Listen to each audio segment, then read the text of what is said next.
Welcome to Mendezville Live, where it's something to talk about. Here is Rudy Mendez.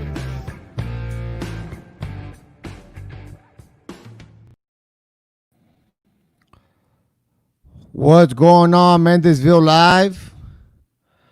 We're here today just hanging out. Today's broadcast is brought to you by forlife.com/Rudy Mendez. We're helping people, building people together, coming together. And of course, we're also brought to you by Mendez Sports Training, developing students, young athletes in speed and different types of sports. So without further ado, let's remove this bad boy here. There I am. We're having a good show today. We have a pretty good guest. We're going to learn a lot tonight.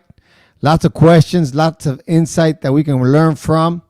But before we get into the show, something I saw today was that in the political world, especially in my district area, that there's a lot of people running for school board.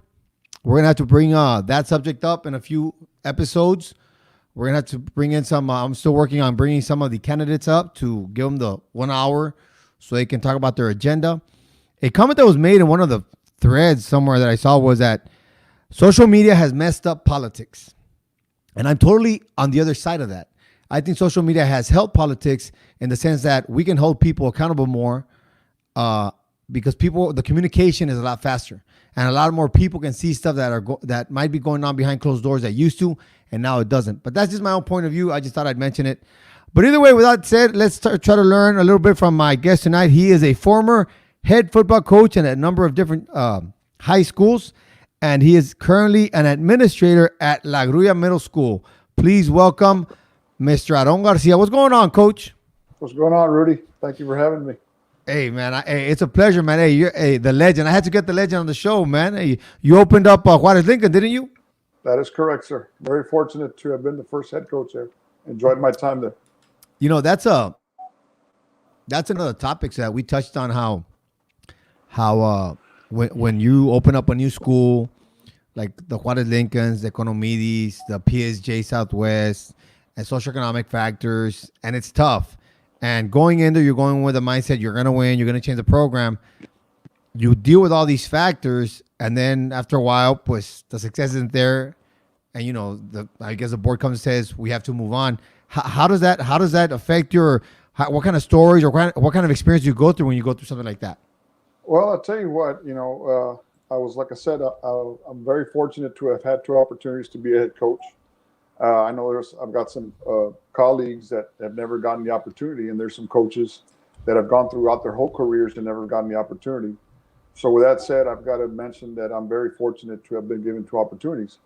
Now you talk about Juarez Lincoln. Let me just tell you that I spent 12 years at La Jolla ISD, and those are probably some of the best years that I've had in my career. I've built some lifelong friendships that I still hold very dear to my heart to this day. Came across a lot of great athletes and wonderful students on the way. The neat part about Juarez Lincoln, like you said, I think socioeconomically was probably ranked number 3 of the 3 schools in a lot of people's eyes. But I can say that those kids were really tough and very proud kids, very proud area in that school district.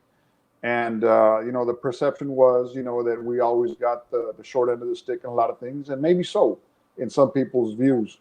But at the end of the day, you've got to, look at the opportunity that you have at hand.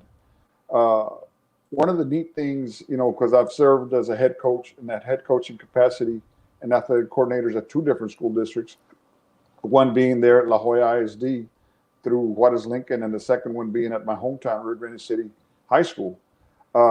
They're not apples to apples. Both opportunities very different. The neat part about Juarez Lincoln, when we first opened up the 2 new schools, being Palmview and Juarez, being added to La Jolla High, was that in some people's eyes, Palmview was supposed to be the better school, and we felt that initially. And I think you were on our staff at the middle school level during that time. that a lot of kids were transferring over to the Palmview side because the perception was that we were not going to be very good. The areas, they're poor kids and or less fortunate in some aspects.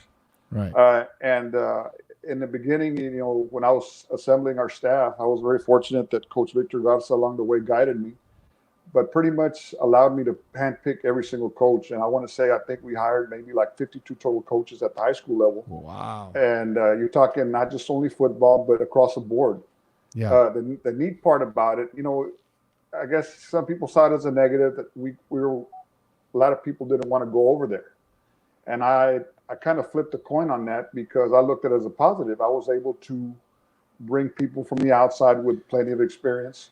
As a young coach, and as you get up to the top, you want to surround yourself with quality people that have been in the fire, people that understand the game, people that have been around at other places.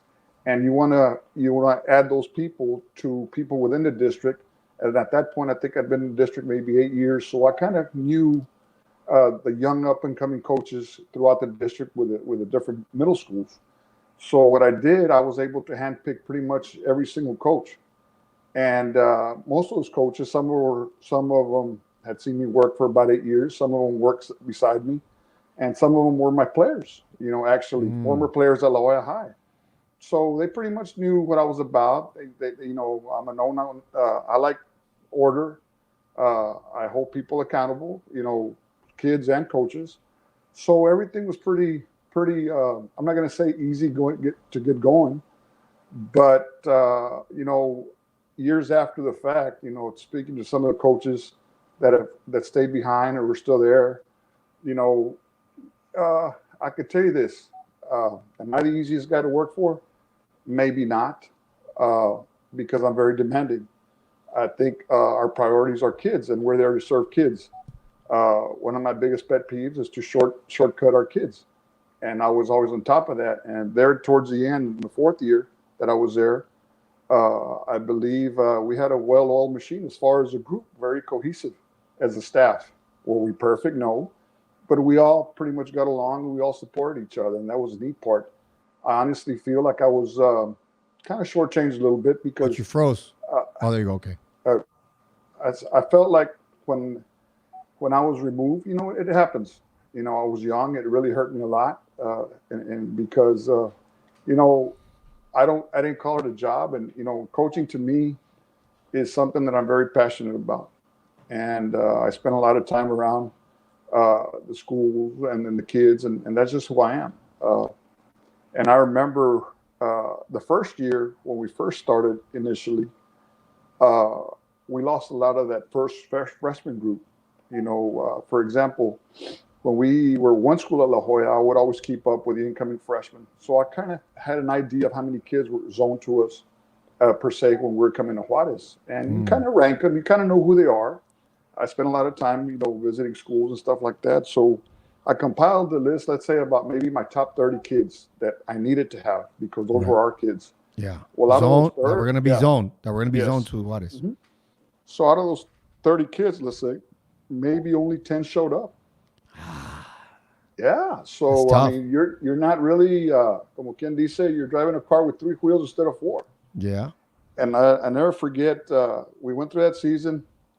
And we didn't do very good at the freshman level because that was our foundation. Varsity-wise, I think we went 3-7. And JV, we might have gone maybe like 3-7 as well. But I remember talking to our coaches at the time saying, this is not going to happen again. We're not going to lose any kids. And at that particular time, we only had one school that was owned to us, which was Ann Richards at the time.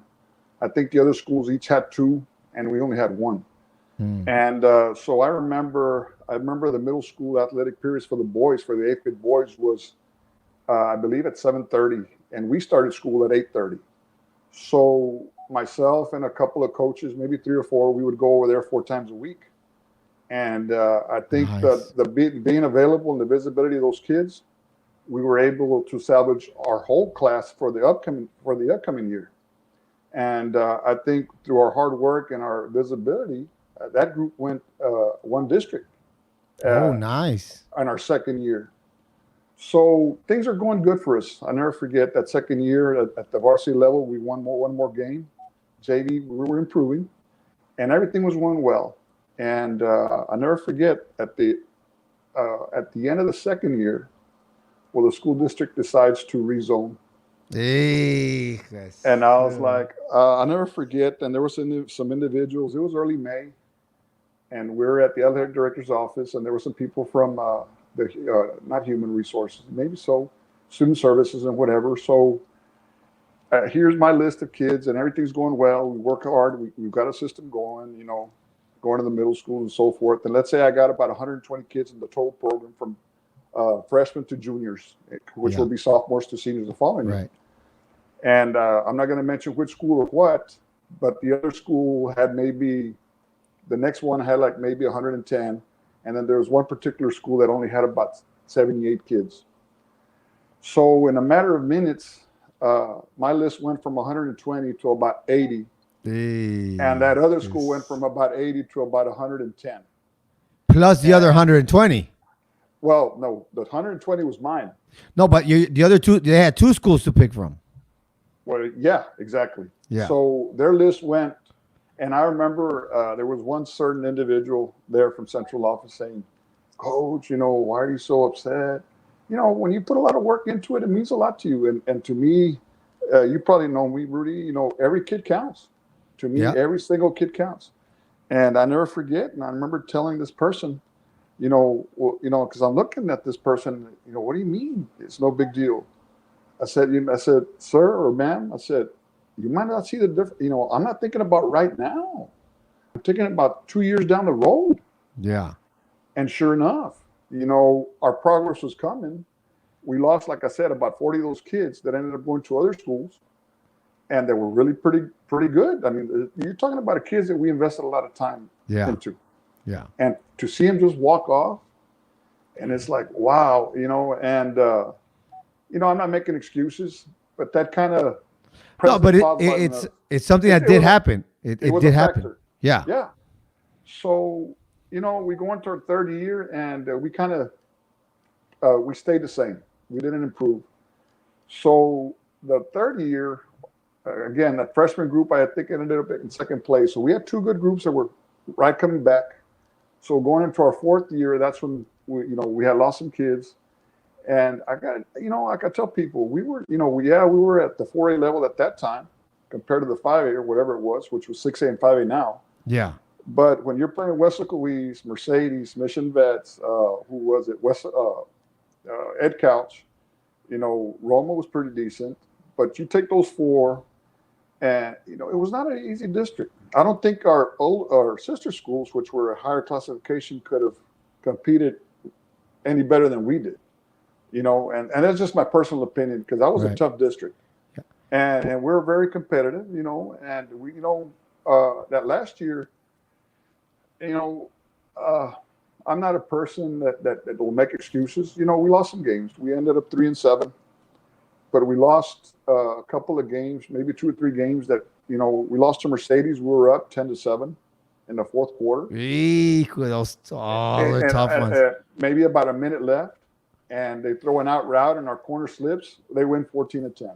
Wow. The same scenario with Rio Grande City. We lost to Ed Couch 14-7. I mean, we had some close games. And I was really looking forward to that following year, because that's when we were going to have those two groups that were solid back to back. Yeah. And, well, it didn't happen. And I wasn't expecting it. And, well, it is what it is. But the one thing that I do as, you look back, that's probably the best season they've had in their whole history. I know they made the playoffs one year, and congratulations to them. But I think they made it playoffs at maybe a 3-7 record.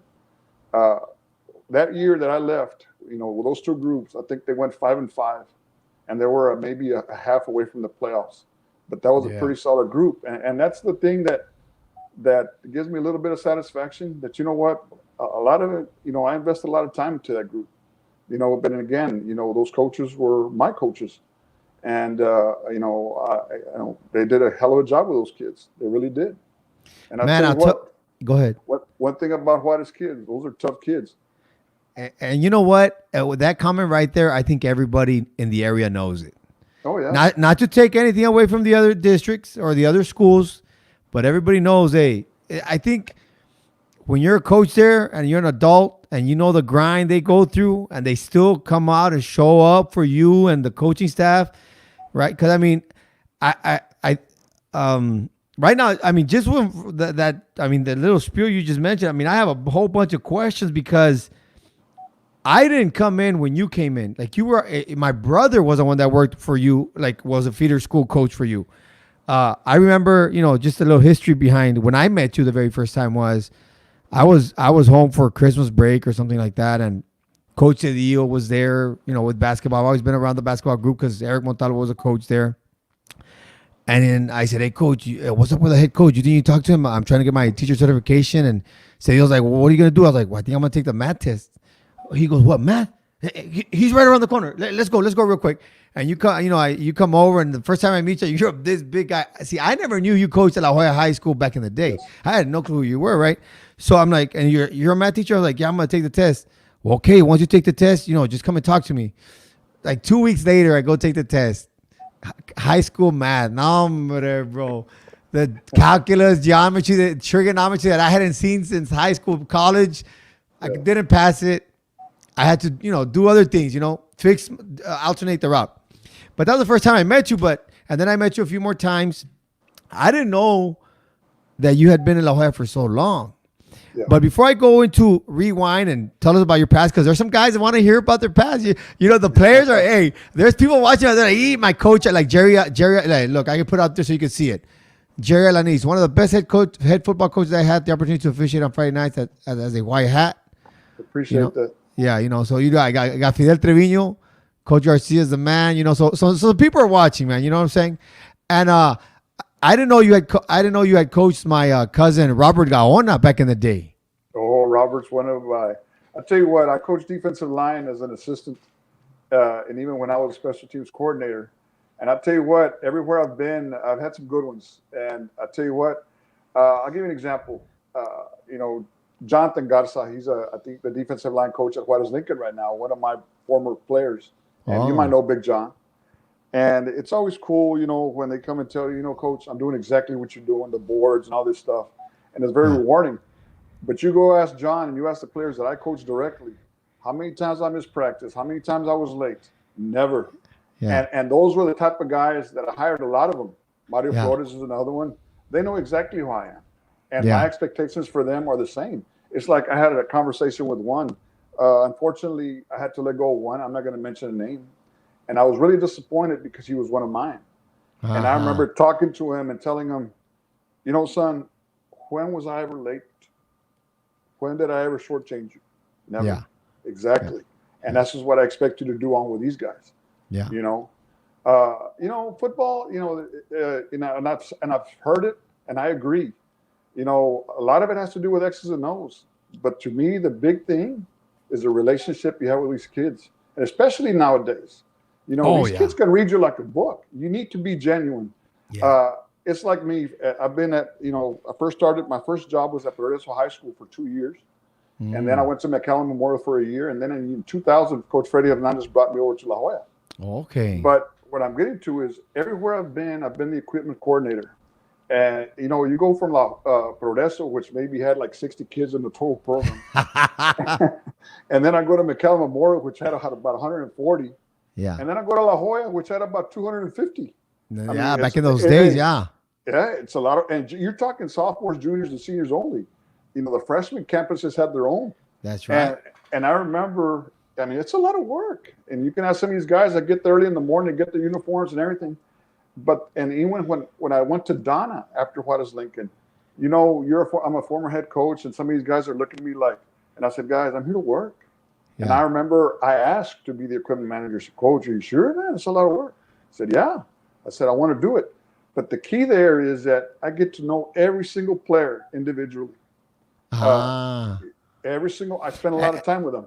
I was about to ask you, why is that? To me, I know what makes it tick. Mm-hmm. I could give you a story. I remember when Coach Casas came in. And I love Coach Casas, a very passionate guy. I only got to work for him that one season before we split up. And I tell you what, he's a tough man. But you know what? If you really get to know him, the guy's got a big heart and the guy's a winner. The guy just wants to win. Yeah. And I remember that situation was a little awkward because he came in late June. So, and there were some new coaches, and I was one of the holdovers. Maybe about 5 or 6 of us stayed behind, and everybody else was new. But none of us had really worked together. Not even Coach Manny Flores, which came in as a DC, had worked with him at Mission. I think he was just a athletic director, not a football coach. So it took us a while for us to gel. But one of my biggest strengths at the time, I remember, like I told you, I would check up on kids at all 3 campuses when we were one school. I knew when somebody was not doing right. You build your contacts, and everybody lets you know. And one of the things I remember that we were not allowed as a staff was to communicate with the kids. As far as, like, in other words, the only person that would address them was Coach Casas, and that's okay. Everything funneled to him, and he would address everything. But there were some things that I knew were going on off campus and on campus, away from the football side. And I remember one time, I was expecting us to go 10-0. We had that kind of team, and nothing against any of us, but just the situations were the circumstances and situation was very unique at that point. Again, new offense, new defense, new coaches, and you got about a 3-week window to get things going. That's some pressure. That's some pressure. Yeah. So it took us a little while, and we ended up getting into the playoffs. I believe we went 4-6 or 3-7. But by no means was that a team that we had. I mean, that was not who we were. Right. I really thought we had the talent to win district, and we did. But I knew there were some things going on off the field, a lot of pointing fingers among the players and all that. And I remember, we got into the playoffs. And I remember that morning, it was a Monday morning. We're going through, not walkthroughs, but our normal practice morning. Right. And you could tell that our team seemed like they were dead. They just were not into it. Yeah, you get that gut feeling that they're down. Because I know these kids, and I know there's something, and I knew there were some things that needed to be said. Let's put it all on the table. That's the way we always work. Yeah. So I remember we're walking off the field, and and Coach Casas, we're walking off, and he gets close to me. He says, "Coach," and I said, and I already knew. I said, "Do you see what I'm seeing?" He says, "Yeah." And I said, "Coach, can I please talk to these guys after practice?" I said, "You could be there with me, but I need to talk to them. We need to address some things." All right, Coach, what year is this? This is Más o menos 2007, maybe. This is at La Jolla High School. Yes, the last year we were one school. Okay.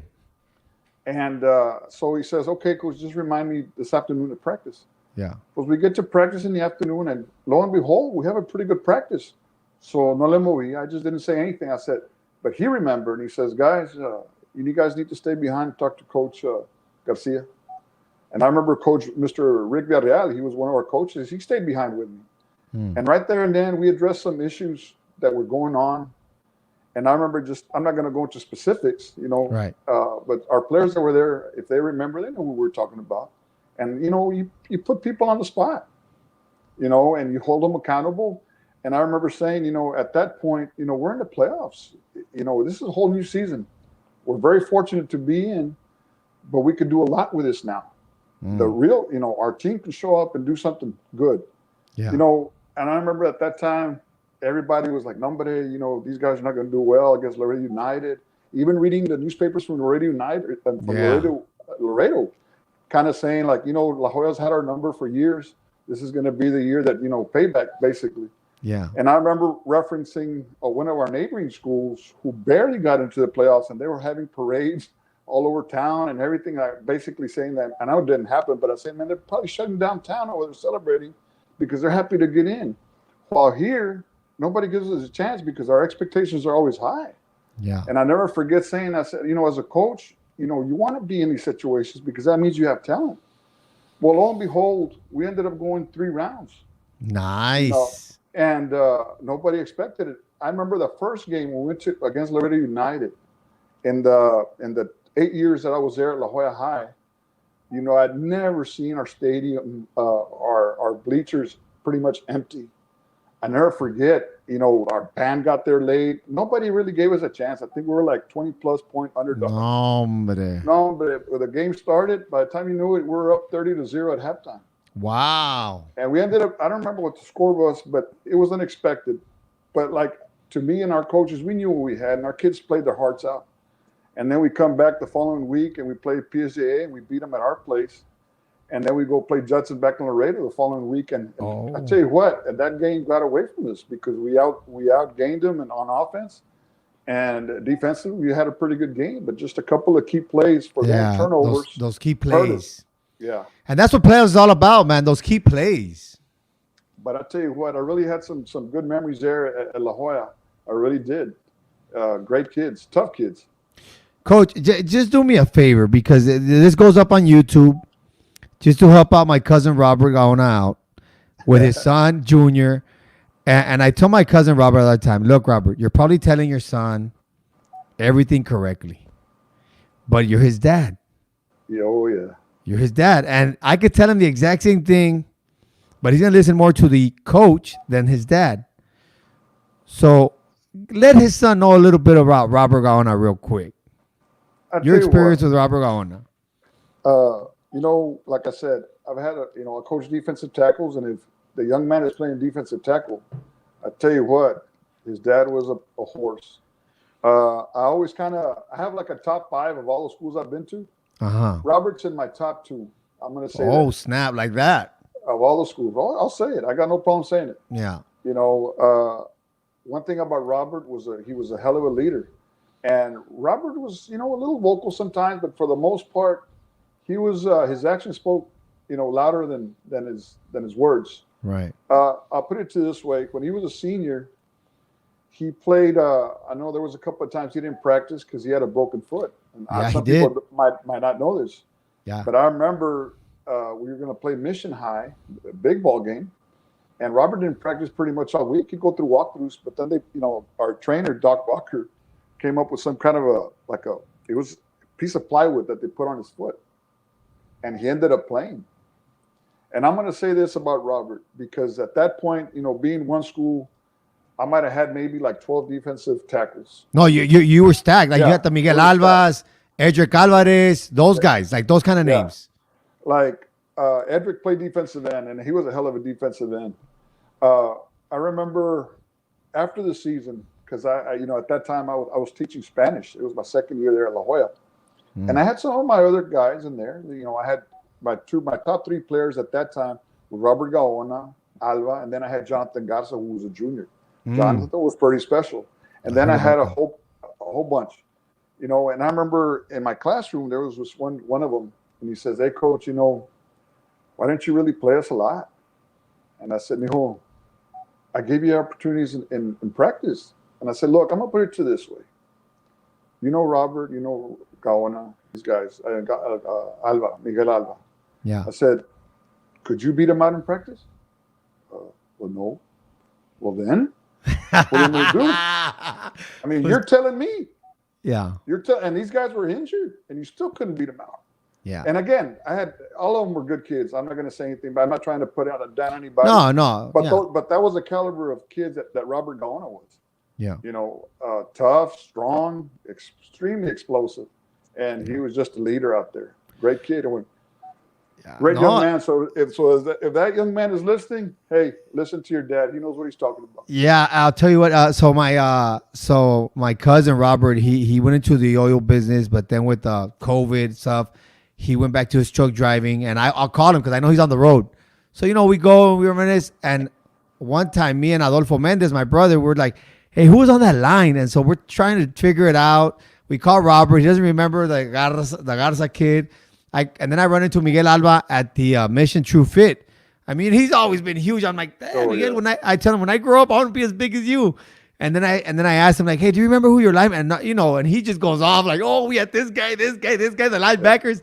And you go through that, and it's pretty cool. I never knew you were their coach, so I'm sure they'll get a kick out of it. Robert will get a kick out of it.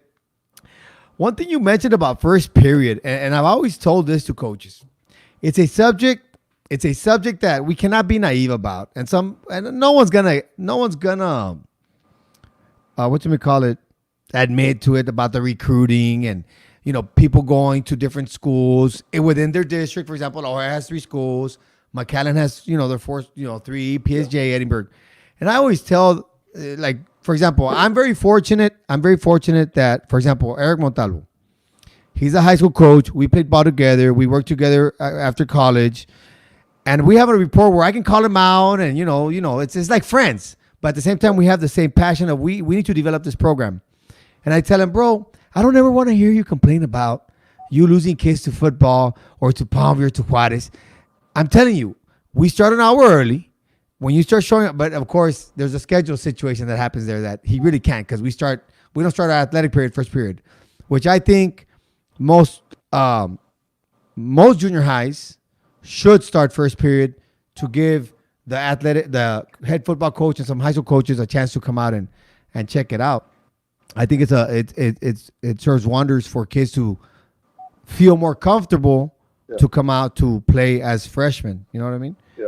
Well, the thing is, like in a situation like at La Jolla ISD, if it's still like that to where the middle school started an hour before, that would be ideal, especially in the off season, to have the middle schools like at your school district start at 7:30, because over here at the high school we don't start till about 8:45. Yeah. At least for the initial part of the off season, because in the in season it's a little tougher.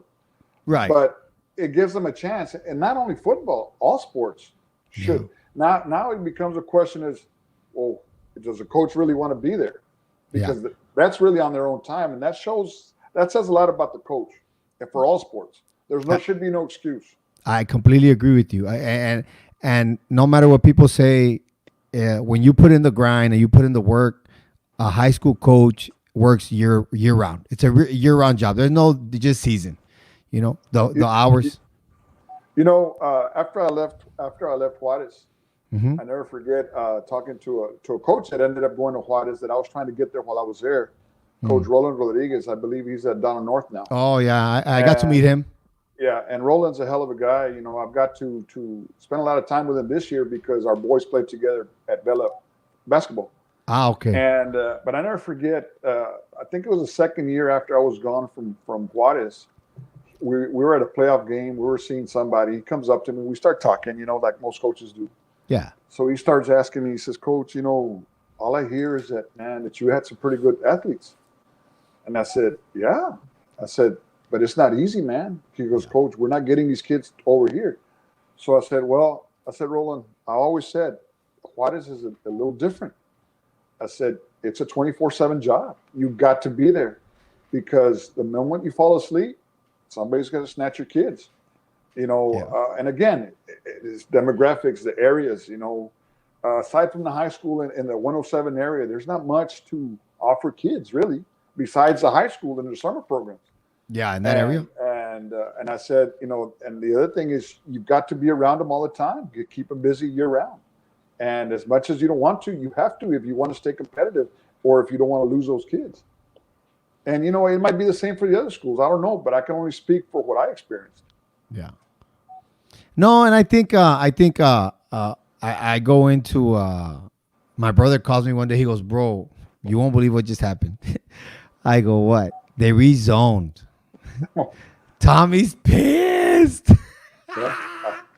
Because they moved the line to a certain side where I think they moved some of the more affluent closer to the south city kids, like 3 mile line, 5 mile line to Palmview. And now Tommy had to just deal, and it was just like man, pues ni modo. And then I tell my brother, "Well, you better start developing more athletes, bro. It's on you now." Well, that's the thing, Rudy. And I can understand Tommy's frustration or him being upset because you invest so much time in a kid, and then all of a sudden one day that kid's not in the equation no more, and that's where you had put a lot of time and investment into that kid. Now he's going to be over there because somebody decided to redraw the district zones. Yeah, that's tough. My advice to whoever does that, do it early, right after football, or maybe at mid-semester. At least by then. But like in my case, I remember they did it early May. Well, yes, I've already been through a whole off season. And I don't know when it happened to Juarez Lincoln with Tommy and them. I don't know. But if you're going to do it at the end of the year, it's kind of tough because you've already kind of have a depth chart per se. Yeah. No, you do. You do. And if you do it that late in the ball game, hey, wait a minute, And I know Juarez, they've struggled with numbers. their top people have always been pretty good, but the depth has always been a The problem. depth chart, yeah. It's getting better. It's getting better, and Yeah. why I was when I was at JD Salinas there with my brother, I was a math teacher, and finally I got moved to PE coaching, which is why I moved here in the first place to develop athletes. And I think, for example, one of the things I do, and I always think about how important my role is to the high school. Like I'm always thinking I'm part of the high school program because I serve a purpose for these coaches, especially, and it helps because, like, for example, Coach Farias, man, what a great guy, man. That guy hypes me up during halftime. I'm like, man, shit, I want to play, man. Damn, man, that's a great speech. He's a great coach, man. And fortunately, he actually comes out to, he comes out like once, or he does a rotation through the week during the off season. Good. He'll visit us. He'll visit the feeder schools, and he watches what we're doing, and he's there to help out, and we converse, and I give him some stats or what kids to look out for, and of course you've been through that, so it always helps, man. So you were at La Jolla for 12 years. You had been there, and then after La Jolla, where did you go? To Juarez Lincoln. Oh, Sorry, after I I meant like after Juarez Lincoln. went to Donna High School. Nice. So you I went up went to against your old Donna. players, right? Were you guys still playing in the district? Yeah, actually, that was the first year that Juarez moved up to 5A, so they ended up in our district with my luck. I ended up playing the 3 schools from La Jolla, and I was like, man, really? I'm trying to get away from these people. Yeah. And here I am. I got to come over here 3 times. But I was just a little stung by, I had some deep wounds. But I got nothing bad to say about La Jolla ISD. I really don't. As you've gotten older, you get wiser, and things happen, and that's part of the business. But yeah, actually, I had some opportunities. I had I think 4 or 5 job offers, and I actually at Robert Vela, that was the first year that was going to open. I actually got hired. I was their second hire in the school district, in the high school. I was going to be a special teams coordinator, but there was just something in me, and nothing against them because they've done a hell of a job, and Coach Mike Salinas did a tremendous job there. I just, it didn't feel right, and I ended up going. Monetarily, salary-wise, I probably took the job that paid me the least, which was at Donna High, but I really felt comfortable with the staff there. And I was very fortunate to work under Manny Moreno there and Ramiro Leal. And I tell you what, I had never really been to the community of Donna, aside from Donna Redskins Stadium, whenever we played or whenever I coached. Right. And I tell you what, you talk about an extremely proud community. Now, you talk about places that are different. Everybody likes to criticize coaches, and you learn along the way that your chess pieces have a lot to do with what you got, what you can do. And unfortunately, sometimes you have a lot that are very good, and you have a good staff that makes for a great combination. But not every place is the same. And I'll give you this example too, Rudy, and you can ask your brother. When we're at Juarez, one of our rules as for coaches, I expect our coaches to be there at least 45 minutes to an hour before the kids arrived. Why? Because you get there, you start calling your kids, get up, get on the bus. You know how I don't know if they still get bus or not to the campuses. Okay, well, get on the bus. If you miss a bus, well, you know what? I'm going to send so-and-so to go pick you up. Okay? We had to do that. I get to Donna, I never forget, and again, working with equipment, the kids would get measured. We already had all their stuff. We start putting stuff in their lockers. The kids never had access to it, but by the time they got there for 2 days, their stuff was there. So we didn't waste any time. Well, I get to Donna, and I asked Coach Moreno, I said, Coach, are we going to start putting the stuff in the lockers like this Saturday? Right before that Monday? He said, no, Coach, we'll do it on Monday. And I'm thinking, wow, man, it's going to be a lot of work. And, and I don't know what to expect as far as how the kids come in. Well, I never forget, I get there at 5 a.m, and really there's a line of kids because their parents had to come with them to sign their forms. Uh-huh. And if I'm lying, that lightning strikes me right now. There was a line maybe about 50 yards long at 5 a.m. Really? Of parents with their kids waiting for the doors to open so they get the kids signed up. Wow. And I said, wow. And I remember one of the coaches, when I got there, he says, Coach, aquí, excuse my language, they're going to really, the parents. And I remember, and I go back to Juarez, and Juarez is a very different situation. Obviously, you have a lot of kids, recent immigrants.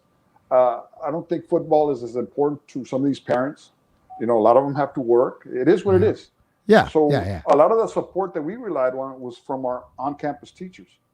You know, and I was, you know, I'm not gonna say parents didn't show up, but a lot of them, you know, some did, most didn't. It's just different. Like the Different. priorities are a little bit different. Yes, very. And I remember telling one of the coaches there, I said, guys, you don't understand how much I crave that. You know, I really do. I crave that, you know, you could tell me whatever, but that tells me that you care, you know, that it's important to you. And that was the one neat thing about Donna, that it was, that community was so proud of the Redskins, really. Everything was Redskin football, everything. And I got to meet a lot of people there, and they're very humble, hardworking people, tough kids, you know, very similar to the La Jolla kids, you know, but you talk about a united community. And again, when you're winning, everything's good. And we had I tell you what, there was 2 years there that, you know, I was blessed to be there. And then from there, where did you go? From there, actually, it's funny because I remember talking, it was one afternoon in March, actually. I was talking to Manny Moreno. And the one thing about when I went to Donna, I got to work on my master's, and I attained my master's Oh, nice. in administration. So that gave me that was my positive getting it. That's what I got out of there. I remember sitting down with Manny, and I said, you know, I was so happy. You know, he took care of me. I really enjoyed the kids, you know, very humble, down to earth kids. And I remember telling Manny, I said, you know what, man, I'm happy here. I still wanted to be a head coach, you know, or a coordinator. And I said, but you know what? If the only way I leave is for a good coordinator job or for a head job or home, which is Rio Grande. If you know my parents had always followed me everywhere. You know, the kids at La Jolla, they know my parents, my dad, you know, very proud. Everywhere we went, my parents were there. And of course, you're getting older. And I remember telling Manny, the only place I'd go if I leave would be for a head job or to go back home, which I never gotten the opportunity to go home. Well, this was in March, and then I get a call late March, right after spring break, from Coach Abel Gonzalez at Gruya. They had a coordinator, a special teams coordinator job available if I was interested. At La Gruya. And at La Gruya, and I couldn't say no. I wanted to get, you know, I did that for my parents. You know, that way they don't have to travel, whatever. I'm there closer. I get to see them more often. And I tell you what, that was another place where very humble kids, a very proud little community. And I really enjoyed my time there. Really did. I was there 2 years. Well, Coach, let me ask you, before we go into the La Gruya and Rio Grande and all that thing, and I remember I ran into you when I was refereeing, you're there at the stands, and I get to say hello to you. One thing I've always wondered, because, you know, I'm a junior high coach. I came with high when I first got here to the Valley, to La Jolla ISD, and even it's a funny story because, you know, with my wife, you know, we go through the whole the meetings with the deacon, and you know those conversations you have before you get married. And one time it got heated, and because my wife was concerned about me and the time about coaching. And I said, you have to understand that I moved down here to be a head coach, whether it be basketball, maybe medal with assistant coaching soccer, football de repente. Y que no, y que the time, y que this and that. And, you know, we're still dating. I said, look, I need you to understand right now, I'm going to be a head coach. Yeah. Granted, you know, I get in the district, I apply for some jobs, I don't get a chance, the stars aren't aligned, which is fine. I get that. But one thing that conversing with you and knowing other coaches, pues now I'm going to Donna, and now I'm going to that.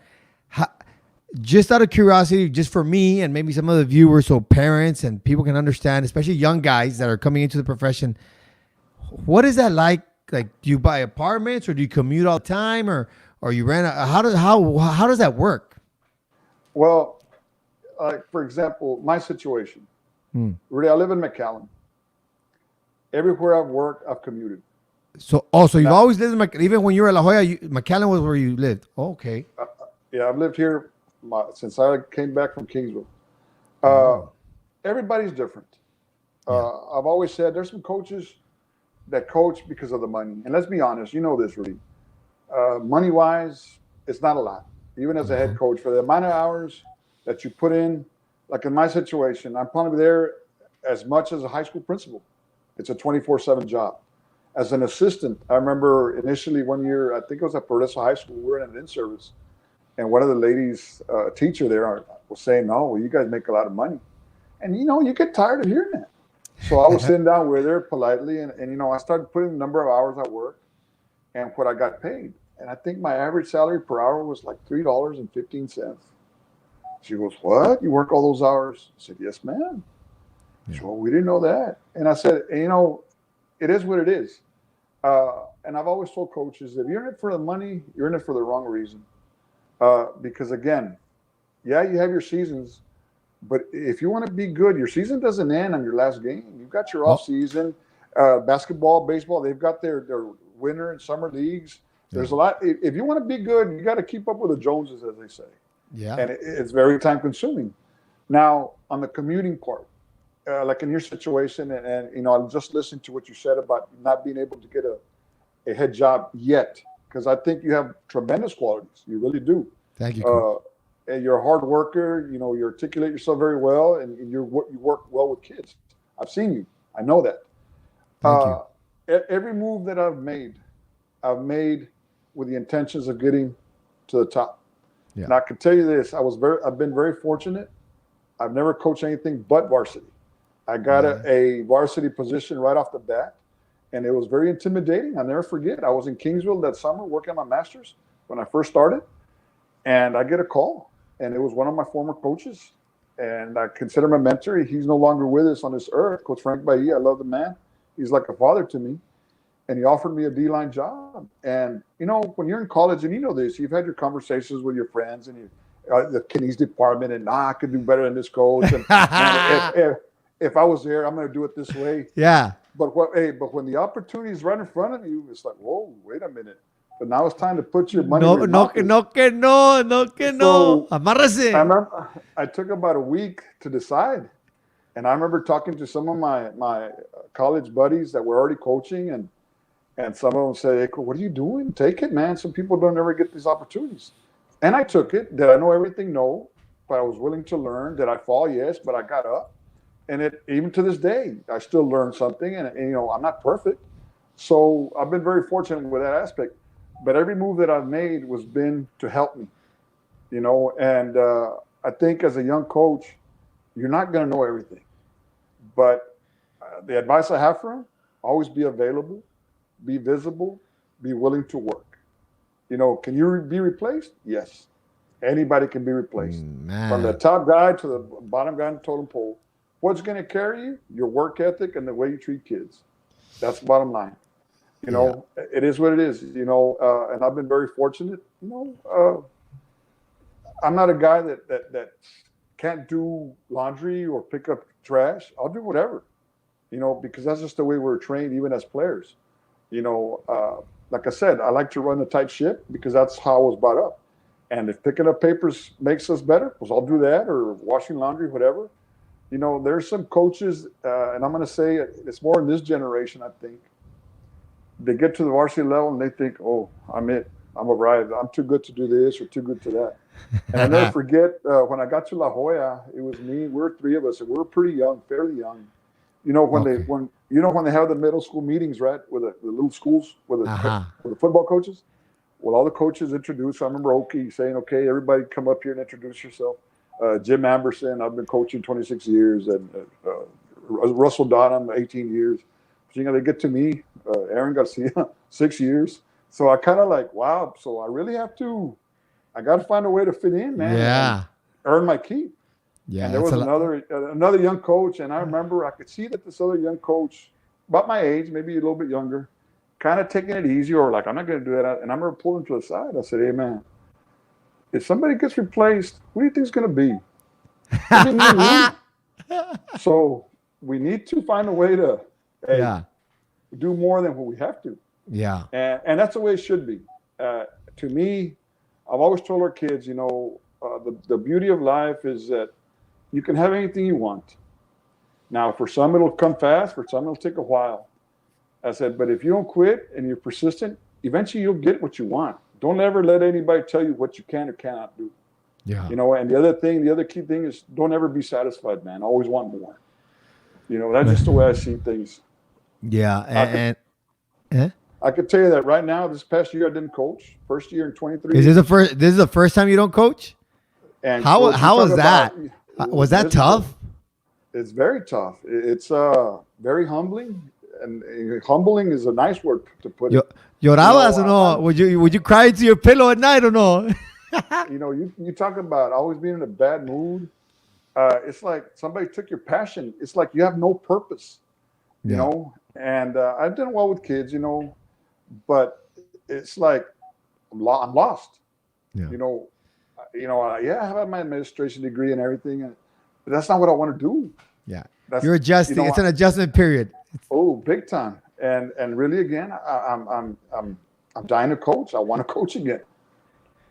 Hey, hopefully some head coaches out there or some school board members or somebody's watching. Hey, I don't got to see how he's in the market. He wants to coach again, man. It's the do's and don'ts. Well, you mentioned you were young and you make mistakes. And I'll tell you what, from the junior high aspect, I remember my first 2-3 years. I came in with a very collegiate mentality. I was fortunate enough that when I was at Indiana State, I would practice with the girls basketball team. So I was part of their practice. And I got to learn. I was like, holy smokes. And, you coach, and all these drills. And, I mean, very, very intentional, very intense. And, so I'm picking up stuff. Then I go to Loyola Marymount University, and I make friends with the basketball coaches. I make friends with the strength and conditioning coaches, even though I'm in the campus rec side. But, I mean, the buildings are right next to each other at Loyola Marymount, right? So, it's all about sports and wellness. And I'm learning. And then I get back to La Jolla, collegiate mindset. I'm like, wait a minute. It took me a few years to be like, hey, wait a minute, bro. You need to, lack of a better word, dumb it down or make it simpler for these guys to understand the concept, go through the progression. And it's like one of the regular comments that gets thrown out there is like, if you want to know if you can coach or not, you go coach at 7 Mile Line. Ahí te das cuenta. Because they have great kids. They're going to work for you. But ahí te das cuenta. But my first few years, like you said, when you're young, man, you make some mistakes that you look back and you're like, man, I wish I could take that one back. Or maybe, I hurt that kid's feelings. And, and you're always trained. Hey, make sure you go say sorry or you hype them up. And that's one thing I've learned as a coach is, I mean, you hype them up, but you don't make them think they're, too good for their own good, right? Right. So with that conversation there is, what are some experiences, maybe 2 or 3 that you're like, man, I know not to do it like that, or maybe I messed up there, or some coaches are like, okay, I can't do that, and some things that you learn like, oh, these work really well, from coaching style or your scheduling or whatever it is. Well, I'm going to say this again. I go back. Every situation is different. Yeah. And when you get there, you better figure out how you're going to fit in. I always use I look at a puzzle. Everybody's a piece. Everybody. Yeah. From the principal to the school board to the athletes, everybody on the team. And in order for things to be right, every piece has to fit. And it's like I tell our kids, you have to figure out how you're going to fit into our puzzle. Once we get that puzzle complete, things are going to go pretty easy and we're going to be very successful. Some of the things in these 23 years that I've experienced, I'm going to give you a couple of negative first. Yeah. And I think those are the best because you learn from that. Like, don't do that. First and foremost, I never want kids to quit. I don't want kids to quit at all because I want them to be mentally tough. And like in life, we don't always get what we want. And I go back to years I was at La Jolla High. As a matter of fact, it happened at La Jolla High. And, I like what Jimmy Johnson says. I have favorites. He puts them all in different tiers. Uh-huh. I'm going to treat you according to where you're at. If you're a good player with tremendous work ethic, you know what? You might be able to get away with a little bit. But if you're a not very good player and you're horrible at your work ethic, well, don't expect much. You know what I'm saying? So I go back to when I was at La Jolla. Again, I had 12, maybe 13 defensive linemen. And obviously, I can't put them all in. I can't. There's too many. Nombre, Coach Garcia has his favorites. He has his favorites.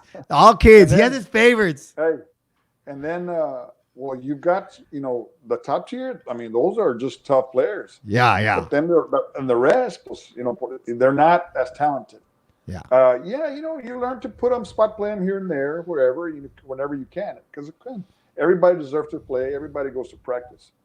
But I remember a situation where I had this young man that had, and again, it's like I tell the kids, I see everything. I ain't got to tell you, but when I come and talk to you about it, there's no denying it, because even you can't deny that what you've done or what you haven't done. Yeah. So I remember this particular kid. I was there for 3 years with this kid, and he wasn't the best. He was a little challenged physically and all that compared to the other monsters we had. And he would always find a way to reschedule his classes in the spring so that he wouldn't be in athletics. Off season is not easy. And then he'd always find himself back in football in the fall.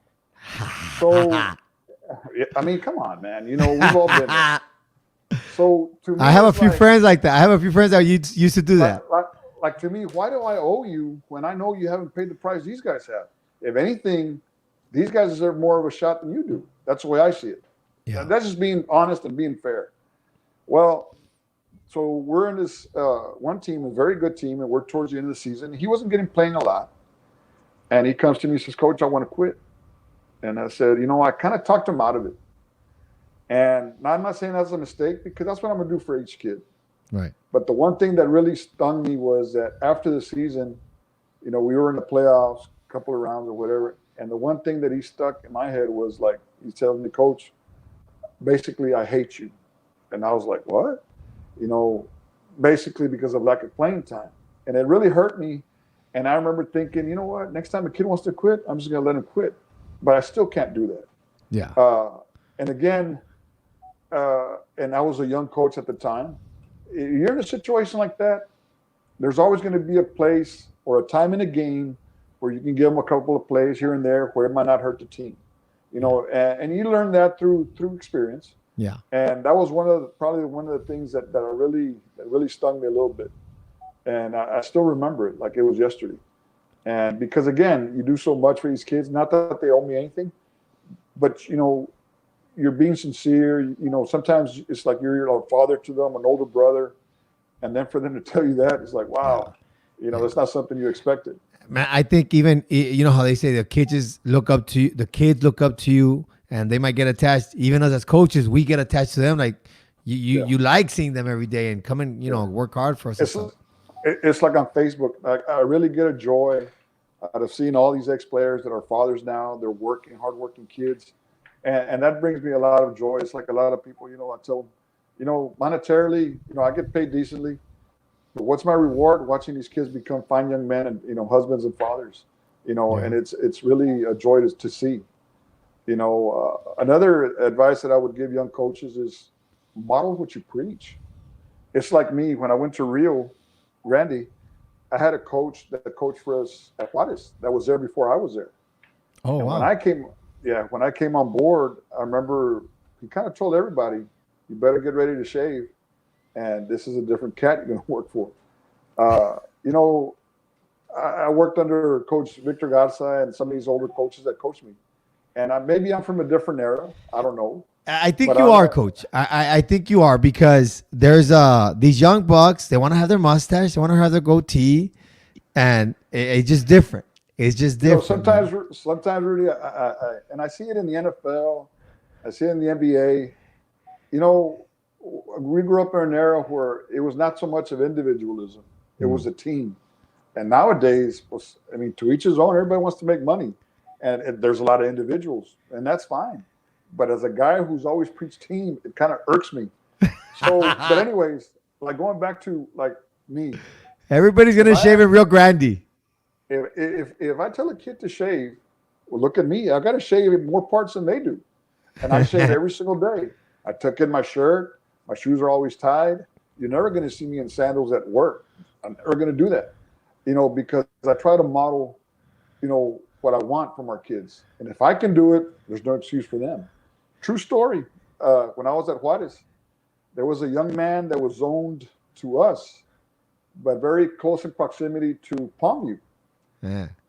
Maybe somebody from that campus came to see him and another kid at their middle school during lunch, and try to convince them to go over there. And I got word of it in the summer that they were thinking of going. That happened I to make a me. whole. I'll go make a home visit with Coach Bobby Guerra. I'll never forget. Oh. So I get to this place, and he was a defense linebacker. Ivan Garcia, I remember what his name, tall kid. So I get there, and true story. Well, we drive in, and there's a kid, and he didn't look very like, man, why are they after this kid? Nothing. Well, that ended up being his brother. I said, Ivan. He goes, no, Ivan's back here. So he comes, Ivan out the door. I was like, oh, now I know why these guys want this kid. Uh-huh. He had a goatee and everything. We talked for a while, and I remember at that time, Palmview had never beat us. And he kept saying, I said, well, what are they telling you? He said, no, pues, it's a better school. And I said, did they tell you that they've never beat us? Oh, no. So then, after about 10 minutes, we talked, and the kids coach, I'm going to go over there. Don't worry. And he had a goatee. And I said, mijo, I'm going to tell you one thing. You're going to go over there with us. You're going to have to shave. So he kind of looks at me, and he says, Coach, I'll do it for you. I said, what do you mean? He goes, no, those little guys over there, they came over here. They got goatees and all that. I wasn't going to shave. I guarantee over here, you're not going to see a coach with a goatee or, not coach, I'll shave. And, they understood me. I mean, like I tell the kids, like at Rio, everywhere I've been, I'm not a guy with many rules. I got 3 very simple rules. You be here every day, you be here on time, and you be neatly groomed. Bottom line, that's it. And the Look rest, sharp. take care You got to of look themselves. sharp. Yeah. And then I said, if you could do these 3 things, I said, realistically, or I'm not going to say ideally, really, I want every kid to go to college. I really do. Yeah. But realistically, it's a small percentage that can go because of circumstance or because of, their home environment or whatever. But if you can do those 3 things regularly, you can get a job in a heartbeat, and you can maintain a job, and maybe down the road that'll help you get to college. That's just part of being a man, being responsible. It is. And yesterday I had Marco Suarez here, a school board member from McKenna ISD. I don't know if you caught that or not, but he asked me. He goes, Rudy, what to you? What makes a good coach? And that's the first time that someone asked me on this show, right? And I told him it's not about X's and O's. I said it's not about X's and O's. It's about showing the young men that we have through our program, through the X's and O's, but through the expectations we have of being responsible, being on time, looking, all these things, the intangibles. That's what makes us. And then at the end, once a week or twice a week, depending on the sport, and then you get to compete. But what you do outside of the game and the rapport you build with those kids, those young men, that's what makes a good coach. And for you to be able to make sure that they're confident enough and train them to be ready for the real world. And you have a lot of years. I still haven't gotten, I think I had my first group of 7th graders that I coached. I know one of the young men, he's trying to get on this podcast, Alan Gonzalez. He still can't because of job issues, but that's one of my first groups that have graduated. So I know I'm barely learning the feeling of getting to see my young athletes as young men. So, but you're right though. It makes a big deal. But I learned this saying at Indiana State when I was there, the running back, the 5'9", just yoked. And he was a running back. And he goes, yeah, coach tells us if we're early, we're on time. If we're on time, we're late. I was like, what? He goes, yeah, man. He always wants us there 30 minutes early. I'm like, well, I guess, I didn't know what to tell him. It was part of his presentation. And I was still young at the time. I didn't know, coaching, and my mind was campus rec. But like you said, when you say on time, you mean an hour early, 30 minutes before the students get there. All right, Coach, you mentioned Bobby Guerra. I don't know Bobby Guerra. Go ahead. Hold on real quick. Let's go back to what you just said. Go ahead. Do you know the reason behind the 30 minutes?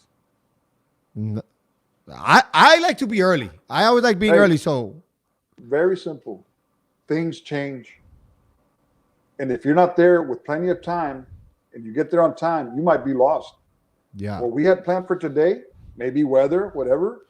Yeah. Plans change. So you need to give yourself some time to figure out what's going on. Yeah. And if it's a routine we planned, well, great. But you have to be ready for change. That's the reason sometimes you need to be there early. I have this experience with long time. I saw a coach once, and I look at him, and he's coaching with a coffee cup in his hand, and he's addressing the students like this, and I'm thinking to myself, I'm like, man, I don't think I could do that. You know, it's just before they get there, hey, finish your coffee, hey, it's go time, you know. But that's years ago. It wasn't even the district; it's somewhere else. But whatever. I just saw that. But you're right, though. You got to be.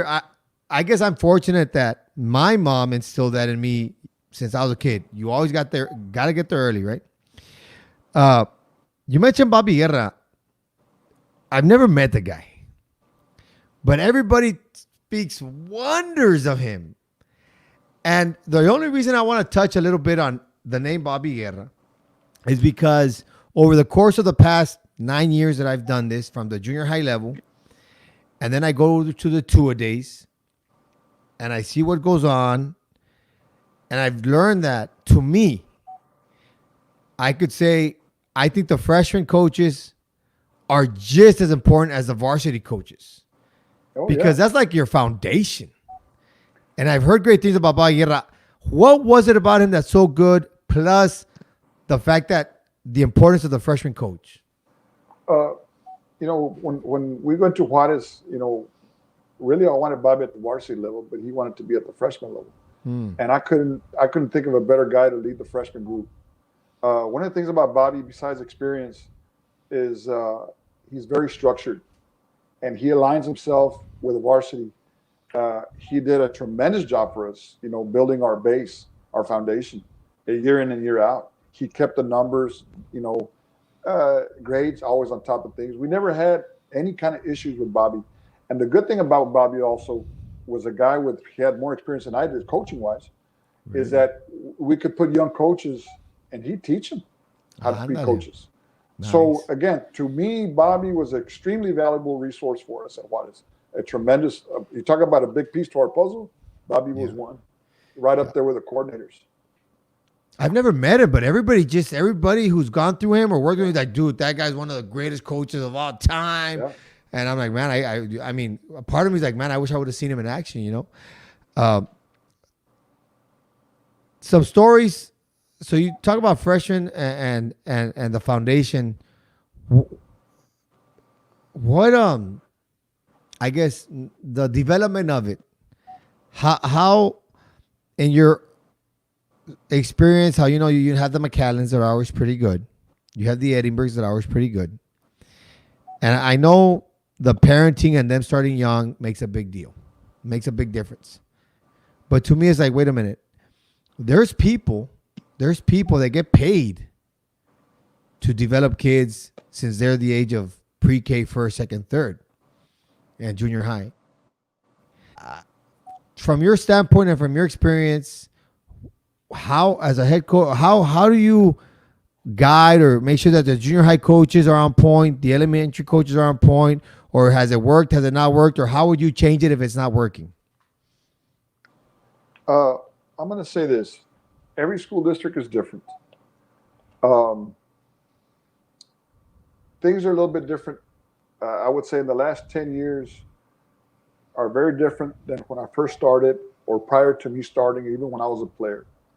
Long gone are the days of dual contracts where you had coaches where, let's say, for example, I want to get rid of Aaron Garcia. Well, he's out, and I get his teaching slot as well. Those days are gone. You have a teacher contract, and then you have a stipend now. So if I get rid of you from coaching, well, you keep your teaching slot. Now it's very difficult for me to replace you. Saying that, a couple of school districts that I've been, sometimes you inherit people that have been there for years, and they might not be the most productive. They pretty much are already comfortable how they are, and they know that you can't get rid of them because maybe they know somebody or whatever. The only thing you can do is try to put a couple of guys in there that will veer them in the right direction. There's a lot of, things that you encounter nowadays like that. Because of those rules, the system. Well, because the system, politics has a lot to do with it. Let's be honest. And that's everywhere. I want to get rid of this guy. No, you can't get rid of him. why not? I'm just asking you that. Can I need it somebody else? No, you can't touch them. That's just the way it works. The And the the again, the untouchables. yeah, and the bad part, I've worked with people that have been very close to politics, and a lot of them have been really good. But For the you have most your part. sprinkles, For the yes, most yeah, part, and they're really good. they'll do their Yeah. job, and they won't throw politics. But there's some that know, and they'll write it, and that's just the way it is. The point is to try to figure out how to surround them with people that are maybe a little bit better, or are more, have bought in more into what your program is about. Yeah. And but there's ways around it, Yeah. but that exists everywhere. That's a challenge Uh, nowadays. the other challenge is, you talked about this earlier, is making sure, because not only you deal with that, you have to deal with different principles. Let's say, for example, Juarez, I don't know how many feeder schools they have, or like at Rio, they had 2 middle schools in Rio. I'm dealing with 3 principals. Each principal is the owner of their campus. Yeah. So they all got to be aligned. And maybe one doesn't want to do what you want to do. So those are things also that you're going to encounter. But if everybody's on the same page, again, everybody becomes at peace. That's one of the challenges, to get everybody on board and to have everything that'll feed, kind of funnel to ultimately get into the varsity level. But everybody's going to be on the same page. Right. It's interesting you mentioned that, because this is a message for all school boards, all principals, from the nutrition aspect, the body, the way it works, the grind. I am a personal believer, and because see, my background is in health and wellness, right? Before I got to coaching, and we know, you do nutrition, you do all these studies, right? I need people to understand that in junior high, and even in high school, I'm a personal believer that athletic periods have to be before lunch, because you're gonna give them a workout and then they need to replenish their nutrients. The Correct. muscles need food. I mean, I've been lucky. I've been fortunate that since I became a PE coach, all my athletic periods are either right before or in the morning or maybe afterwards. But I'm not a fan of the last period athletic period. I'm just not. No. And it's not about competitive and coaching style. It's more of biologically what the body goes through. And do you guys, like, in your experience, could you kind of persuade principals to do that, or pues ni modo? It's like, for example, Donna's a big culture. I'm assuming that they kind of have like, yes, coach, hey, whatever you need, coach, or am I way off here? Well, it used to be that way. I can tell you, like at La Jolla, when I was there, I think their athletic periods were early in the morning. So they had their lunch and then they had after school practice. I know in Rio Grande, they've got 3 middle schools. The middle schools that I had, they had their athletic period at the end, which I didn't like. I go to Gruya, the middle school this year. They have a traditional schedule where they have athletics before lunch, and then they come back and practice after school. Yeah, and guess what? Those kids were very successful. But my question was, and it's for somebody else to answer, because, again, I got my viewpoint. How can this school do it, but these two can't in the same school district? I don't get it. Yeah. You see what I'm saying? So, again, it goes back to me, the more reps you get, the more practice time you get, the better you're going to be. If you limit yourself to, let's say, the period at the end of the day, you're only going to see them one time a day, because you're going to go from your athletic period to after school, and then really after school, you're not going to practice much. It's going to be. It's a very long session. Well, it's supposed to be, okay, but a lot of times, you know what I'm talking about. Yeah. And I've always wondered, is it because you want to get these kids home early, or the other, or do you want to go home early? I grew up and I saw it at Gruya this year, where we practiced for 45 minutes in the morning, even in middle school. I'll never forget. And then you come back after school, you practice from 4 to 6, 2 hours. Yeah. Hey, it didn't kill me. It didn't kill a lot of us. Nowadays, no, it's too hot or whatever. Wait a minute. Gruya's doing it. You got other school districts that are doing it. Yeah. And again, there's a reason, again, it goes back to reps. Now, the other thing is, and I've encountered this. I'm not going to mention which school districts, but you get you get these freshmen in the off season, and they have no clue what it is to be in an off season. Because once their sport's done, they go to another sport. Well, that's not the way it works. To me, everybody should be in off season. Especially if you're going to be football. You're not doing football per se. You're building athletes, which benefits all sports. Coach, you're insulting. You're insulting the great Adan Montalvo, coach. He would change his schedule from football to basketball, coach, and then go back to. He's probably watching. He's lucky he didn't play for me. That's what I'm going to say that. I wasn't in charge, but I tell you what, Adan was a special athlete. Adan never complained. And one thing about those Montalvos, because I got to coach, I was on the staff with Eddie. Those boys left everything on the field, and there's no denying it. Yeah. But again, I go back to, let's say for Adan, whoever his backups were. Javi Acevedo, no? Was it Javi Acevedo? Javi was a good one. I played with him at UTSA. Yeah, they're all good athletes. But, you've got those kind of special players, and I think Adan Montalvo was one of them. Now, I tell you what, his first 2 years as sophomore and junior, he took his beatings here and there. We were successful. But when it came to a senior, that kid shined. And Coach, he was tremendous. Coach, he just gave the ball to Juanito, coach. Come on. That's what everybody I never saw it. No. I never saw it, but everybody tells me, dude, come on. Don't give him that many props. He just gave the ball to Juanito. I don't know. I'm going to tell you why you're wrong. Juanito might have gotten the ball, but the bulk of the load in that group was what's his name? From Peñitas. Loya. Man, I'm going black. Loya. Was it Loya? Lloyd. Yeah. Lloyd Loya. Yeah. He was our tailback. Juanito got some, pero hey, Lloyd Loya was our starter. So that's not true, what you just said. I said, I don't know. I wasn't around. I was at UTSA or Indiana State, wherever I was at that time. And if Adan's listening, Adan, that's not true. I was there.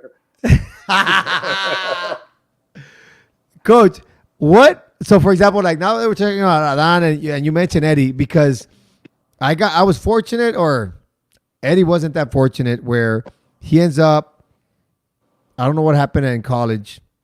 He ends up going to UTSA for a semester after he had tried out or gone for a year, or who knows what happens in I don't know if he was Iowa, Missouri, I don't even know. What can kids do, or in your experience, how many kids have you sent to college? What do you know about college? What kind of advice you can give kids that are watching to be successful, to get those college scholarships and stay in college playing and be successful? You see, I'm going to give you my perspective on that. Yeah. I've had a couple here and there that have gone. But as a coach, players need to understand it's our reputation too. If I'm going to promote a kid to go to play college, I've got to make sure that I'm comfortable while making that decision to help them to get there, because I have to have full confidence. One, his grades, him being responsible, and him being ready to play college ball. Because if he's lacking one of those three, chances are he's not going to like it, and he might end up coming back. And that's why it's like I tell players too. If I talk you up and you go and then you come back, you don't understand what that does for the people behind you. Is that coach going to listen to me again? Probably not. So it's a big responsibility, and it's a big decision to make or to cross that line, because you have a lot to live up to and you have a lot riding on your back. And you talk, when I say that, is the kids that are coming behind you, because you're going to speak for that program as you stay on the program. That's just the way I see it. Yeah, and I'm very fortunate that during my stint at UTSA and even at Indiana State, and I'm some of the guys that I met, are now collegiate coaches, and I had one collegiate track coach here the other day, about a week or two back, David Burnett, and I'm lucky that sometimes if I see a kid in the junior high level, I see his times, his lives, and I say, hey, man, I'll send a text. Hey, I got this kid. Give me your feedback on these statistics. And then they'll tell me. and we'll get him better in here, and then we go back and forth. Well, how give me some advice on how to do it, and this is what I do, and I give him a show. Which reminds me, I gotta make sure that you're gonna love when I shoot you my after this COVID situation. I think I still have some, so I can show you. I'll send you some of the videos I do. We our workout videos in the off season. Man, you're gonna get so hyped. You're gonna get so for the junior high. You're like, man, because at Chavez we have a very nice facility. Like the weight room is big, and I mean we go hard. But either way, I've seen that one. I've been there. Yeah. So that's besides the point. But so I text this guy, or I text some other guys, depending on the sport. For basketball, I have a guy that I'm already talking to about this young kid at La Jolla, and I said, hey, next time there's a tournament, tell these 3-4 cats you need to pay attention to this one guy, right?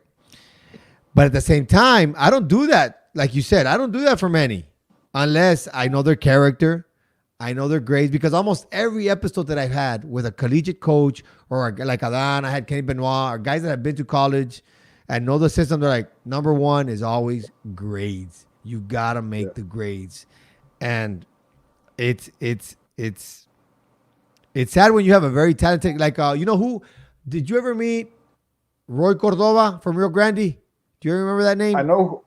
I remember that name. I got to see him play. I've never met the individual, but I know he was a very good athlete. I mean, man, this guy's very naturally athletic, and he told me a story the other day. We talked. He's gonna come on the show here in a few weeks, but there's many of those that had the athleticism but didn't have the discipline or the guidance or the grades or whatever it might be. But I guess our message right now for everyone out there watching is be disciplined and have your grades in check to make it out to college. And if kids are out there listening, if your plans are to play college ball or whatever, like you said, you got to be very disciplined. You've got to be driven, but you have to have a plan. I go back to Sergio Castillo. I need to bring him on the show, man. I got to meet him once. Sergio's my boy, man, and I never forget. True story, and you can ask him on this. We had some hellacious kickers even before Sergio at La Jolla High. When I was special teams coordinator, I mean, if I told a kid, I want you to put it on the 1 yard line by the sideline, we had kids that could do that. We were very fortunate. We had some tremendous kickers. When Sergio came along, I remember he was a sophomore, a very shy kid, and he tells me the story that when he came over to talk to me, I was in the weight room, and at that time, I used to do a lot of lifting, and because I had the weight room in the off season, and he says that he really didn't approach me because he was kind of scared of me, and I was like, okay. Then later on we talked, and you see this kid kick, and you could say you got it, and I mean, but I tell you what, this young man, for the 3 years, he worked his butt off, and that because he was in band. And I remember he would always tell me, he says, Coach, my goal is to get to Notre Dame. I want to go to Notre Dame. I want to play football in Notre Dame. South Bend, Indiana. I've been there. It's nice. And I remember we talked, and I said, look, Sergio, I don't know if you'll make it to Notre Dame. I said, but I could envision seeing you playing on TV one day if you keep at it. And lo and behold, he went on to go to Texas, West Texas State. Yeah. And a matter of fact, I got to see his first game on ESPN, West Texas State. They were playing somebody. And then was the rest, the rest. Yeah. But you talking about a kid, because I've had other kickers in the past. Well, Sergio this, and everywhere I've been, I bring Sergio over to talk to these special teams kids. And everybody thinks because Sergio went to these camps or whatever, he went and exposed himself, and he did that. But Sergio was very confident. Sergio wanted to be the guy in a crucial situation. Sergio was money from a lot of places all over the field. Sergio was always finding ways to get better, I still think we'll see him in the NFL one day. We talk a lot, and, every time somebody gets cut, hey, Sergio, I send him a text, look, they just cut this guy or whatever. But the one thing you can't take away from that kid is his work ethic. And, it's a tremendous story, great young man. And there's plenty of those. But again, we had some good ones before him. And it's just, again, Sergio had a plan and he was driven. And look where he's at. No, that's true, because I think you're right. If you don't have that plan, it helps a lot when you do have it. When you're already focused. we would have our regular workouts before lunch, like that fourth period. Yeah, yeah, And yeah. we would stay during lunch, getting about maybe 30 kicks in from all over the field. Yeah. And you can ask him, true story. But I mean, the kid wanted to work, and that's why he was so good. I got to meet him. He came to Chavez because I guess that's where he went to and went in junior high, and it was just this past spring. He was down for just visiting, and he goes, "Hey, coach." I mean, I guess he knew Coach Canales, and he goes, "Hey, what's up?" I didn't know who he was. He walked in the office. I was like, "Hey, how you doing? Excuse me, and he's like, "Hey, I'm Sergio Castillo." Da, da, da. Oh, Adrian, Coach Canales over there, and then I get to know who he was. And he goes, "Hey, I just want to get a workout in. I'm in the valley. I want to get a workout in." Hey, bro, he's swole, man. He's swole. So I'm like, hey, you know what? There's another guy I can learn from. I'm like, oh, hey, what's going on? You're a kicker. Why are you so big, man? He just starts telling me how he always had that plan. And it's funny because one of the times that we're on this video, even Abel Gonzalez from La Grulla, he commented, he goes, weights are important in every sport. Abel's a kicker. They focus on their legs. He gets his ACL tear. He has to rehab or whatever it is. And now he's swole. And he goes, but not, he told me, he goes, now I understand. Just because I'm a kicker, I still have to be strong. And I understand how important all these different exercises are for my kicking. It's not just, my one leg. Everything has to do with the whole chain of command or whatever it might be. So that was pretty cool. And I need to bring him on the show, and I'll send him this video, and I'll send it to him on YouTube so he can check it out. What other guys, like, for example, you have your Sergios, your Adans, your Roberts. What other guys on your top 5, top 10, or good memories that you might share with us? We had a quarterback at Rio, Peterson. I mean, I'm sorry, I'm going black. Perez. Perez was our quarterback. We had him for 2 years. And you talk about another kid that's very intelligent, very hardworking, very humble, strong kid. And Jason Perez, he was a quarterback for us, and I think he's been one of the special athletes that I've been around. Also, great leader. I look at a guy at La Jolla, Luciano Martinez.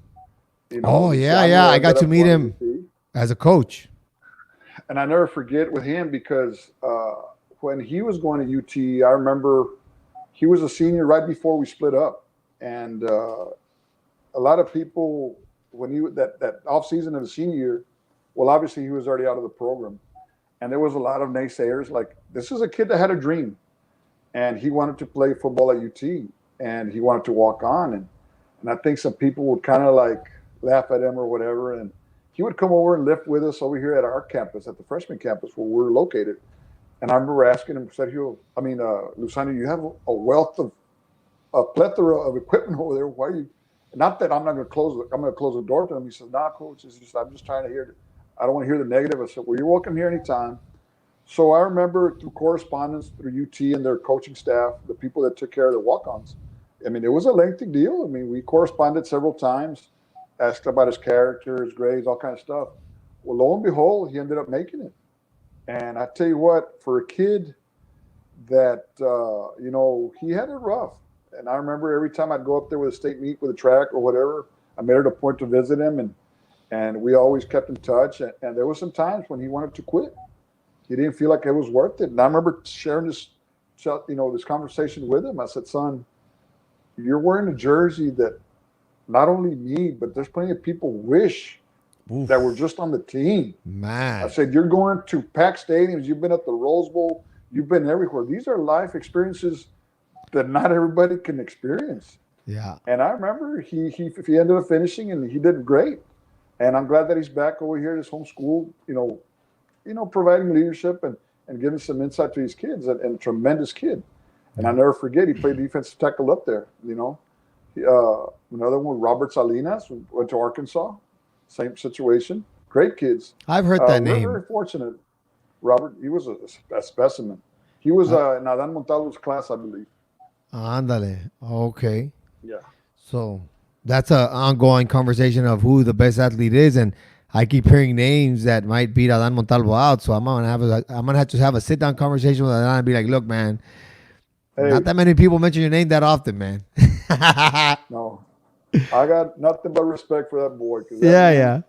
Just give him a hard time because he's probably watching. He had that it factor, but there was plenty of those. Yeah, there's plenty of those.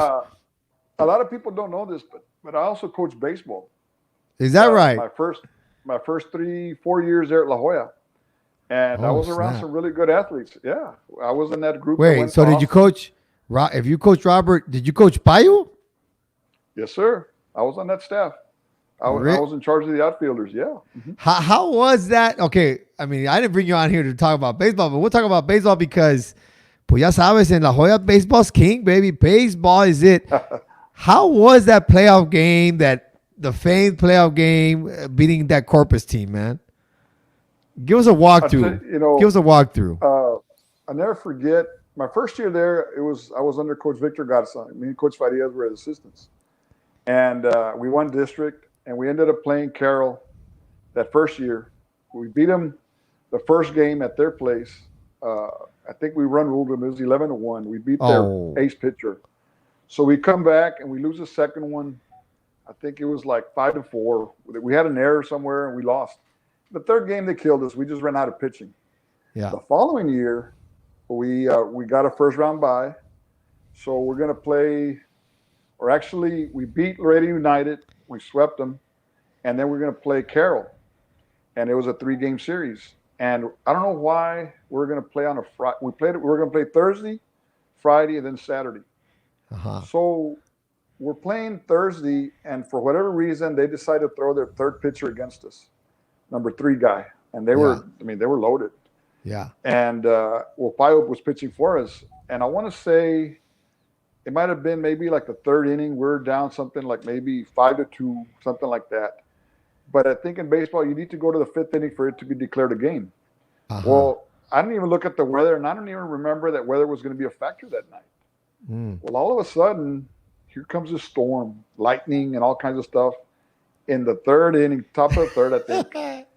Dude, and I mean, you talk about a storm, like winds and lightning and lots of rain. Well, they were arguing that the game we should play the next day and start the game there. Well, by rule, instead of going to a 3-game series, that becomes a 1 game. So we have to go to their place. And one of the things that we learned also, I'll never forget, I don't know if Coach Farias remembers and Coach Garza, but we felt like in a 3-game series, especially when you got to travel that far, you probably want to play at your place the first game and give up the next 2.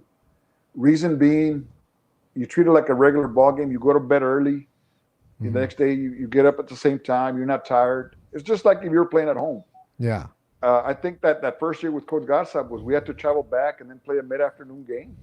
So you're kind of like, como quien dice, jet lag, Yeah. So that second year, we said, you know what? We'll take the first game at home and then we'll go play the next 2 over there. Well, that happened. So now it goes to a 1 game. And Payo really hadn't pitched much. Really? Yeah. He hadn't thrown too many. So we're able to pitch Payo again. So he pitched like maybe 20, 30 pitches, I guess, whatever. Point is, he could pitch the 1 game. The next game. Yeah. And he did. And I tell you what, it was a close game. And we were underdogs big time. I think they were ranked.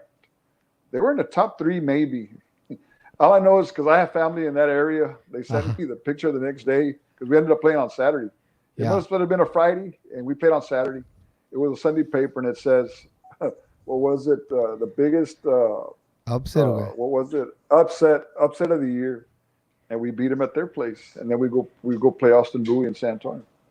Boy, I'm glad you told me that because Payo has never mentioned to me that he was losing that first game. He always says, "No, hombre, yo les gané, que no, hombre, que like, hey, wait a minute, time out." He never mentioned the fact that he was down on the first Friday night game, man. Well, as I recall, I think we were down because they wanted it to end so that they could get that 1 game. Yeah. They wanted it, they were adamant about it being a 3-game series. But by rule, it turned going back to, it nullified those first 3 innings, and we went to a 1 game, and we ended up winning. I think I'm going to bring up a subject. And I think this is where I personally clash with a lot of football coaches, baseball coaches. I don't clash. It's just I have a different mindset. I believe, and see, I'm asking you because you're like one of the gurus. And now that you mentioned baseball, and Mario Flores is watching, Javier Acevedo's watching, and they're all, por ejemplo, check this out. Mira. Aquí está. They're all watching? Javi Acevedo, my There you outfield go. coach. They're watching, coach. Your former players are watching, man. They like hearing their old coach, man. You got the fact checkers. Yeah, I got the fact checkers. So hey, those of you guys watching, was Payo losing in that very first game? Javi Acevedo will probably tell me, or Mario, or one of those guys will tell me. I don't know. I don't know who played on that team. I don't know. It's like a 10-second lag. So we talk, and then 10 seconds later they hear it. When it comes to baseball, football, basketball, I'm a believer in the Adán Montalvo schedule. I'm a believer in the Adán Montalvo schedule. Me as a head coach, or for example, me, I wouldn't be able to work for you. I'm like, no, coach, if you're not going to give me my basketball players in my period, ¿sabes qué? I don't belong at your school. Me personally. I'm gonna say this, Rudy. Go ahead, coach. Because you never worked for me. But you can ask Montalvo La Jolla. You can ask Mario Flores. You're looking at a guy that's going to support you and give you every resource to be successful. Well, that's a good thing. The only thing I ask is that I need the kids that play football. I need them in the off season because I need to build their strength during the athletic period. Yeah, the varsity kids. Oh, that's fine. You can have those. Yeah, I got you. Can have those. But after school, basketball players are mine. And I'll tell you what, when I got removed from Juarez, there was a coach that came and spoke to me, a head coach, and he says, Coach, I love what you do. You're very supportive of all sports, and obviously your program there has probably done better overall across the board than the other two schools. But why don't you concentrate more on yours and don't let them worry about that? But that's not who I am. I've said it wherever I've been. I want to win, but I want to win everything. And these guys can tell you, give me some ammunition, man. I love to talk smack, but give me something to back it up, you know. But I've always told our coaches, I'm going to, assistant coaches, I'm going to try to put you in the most comfortable setting that I can as far as teaching wise. And I can only go to a certain point, but I'm going to go fight for you. Yeah. As head coaches, I'm going to give you the resources that you need. I'm going to give you the kids, and I'm going to support you because I really want you to win. That's just who I am. And I'm sure there's a lot of coaches like that. But again, I'm not. Yes, I'm a football guy. That's my love, but I want to win at everything. Honestly. Yeah. No, pues sí, you put the school in and the success of the school, boys and girls and all that, man. But yeah, it's just funny things like that. And I got Alan Torres here. Alan Torres. What's up, Coach G? Best outfield. Ahí está, irá. I'm going to say this, and I go back to when we were in La Jolla. Yeah. I coached outfield. I could probably put my 4 top outfielders, and they'd probably win district in track. That's how tremendous athletes they were. Man. They never ran track, but that's how fast they were. Right. And that was the kind of talent that we had there. And they can tell you, fast. And sometimes I wonder, like, wow, man, these guys could probably go out there and win the 4x1. Yeah. Kids. It's one of those tough parts where dual season at the same time, and then parents, and then focusing on their baseball. It's got to be tough. I'm going to say this, Rudy, and maybe you're going to disagree with me, and I'm sure Alan's probably going to disagree. I look at athletes. Yeah. And I say athlete. You either have it or you don't. There's some kids, and you've probably seen them, that can go in there and any sport and they're going to excel. They just have that it factor. Okay? I'm not a big proponent or advocate for travel teams nowadays. And I think in the inception of travel teams, when they first came about, they were true travel teams where, hey, Rudy, you know what? I got this team together. I want you to come play with us. You're going to play with all these guys. We're going to travel. Okay. You don't worry about anything. You ain't got to pay nothing. We got sponsors. We're taken care of. That to me is a true travel team. Okay. Nowadays, well, say, hey, Rudy, I got my kid. You got your boy. Let's get our kid. Let's get all these kids together, and we'll travel. The issue I have with this, and I used to see it, and I go back to La Jolla, and I see it a lot nowadays. To me, you create some monsters. And I don't mean to sound ugly, But you're going to create kids that say, well, I played with this group. So in other words, they get the sense of entitlement because they're very successful. And not only do you get that, but now you got to deal with their parents. And you have a kid over here in PE or in regular athletic period that didn't have the means to go pay to go play with these guys, and might be better. But in the travel teams realm, they're better because they get to travel. So as a coach, you're dealing with those kind of things. You see what I'm saying? I do see what you're saying, because I'll tell you what, I'm fortunate that this past year, I got a 7th grader who his dad, has put him in 3rd, 4th, 5th grade travel ball. And as a matter of fact, on Tuesday of next week, I have Arnold Martinez with STX Hoopsters. So we're going to touch a lot. Yeah. So very passionate guy. Oh yeah. And I tell you what, a lot of people don't like the guy. I've met him. I like the guy. Yeah. But he's successful for a reason. I mean, look at all he does. Well, we're gonna get a lot of time. We're gonna get to the bottom of it. We're gonna get to the bottom of it on Tuesday. But yeah, and you're right. A lot of people might, get rubbed the wrong way by him. Hey, true story on this travel ball stuff. Go for it. I have somebody who's related to me years back. Well, his or her boy was on a travel team. They get to high school. And I remember they wanted to get rid of the coach because to their liking, he wasn't getting playing time. And their excuse was, well, like he plays with the hoopsters or whatever. Yeah. And I remember telling him, hey, man, to me, that doesn't mean anything. I was at Don at the time. I said, I'll take 5 of my PE kids and I'll go beat that team. Just because they play on that team don't make them better. And I go back to when I was at La Jolla in baseball. I'm not going to mention names, but some of these guys might know. I mean, we used to set up, we had 2 pitching machines. We used to set up one with a fastball and another one with a curveball, just depending who we're playing. Yeah. And I remember there were some kids that all they did was baseball all year round, 365. Yeah. And here I am, early 40s, and you're talking about a curveball that's not to me, that I was looking at, not very far, it kind of hangs and drops. And I remember some of these kids that were just baseball specialists couldn't hit the damn ball off the machine. And I remember there was one particular kid, I said, I don't know how else to put it to you, man.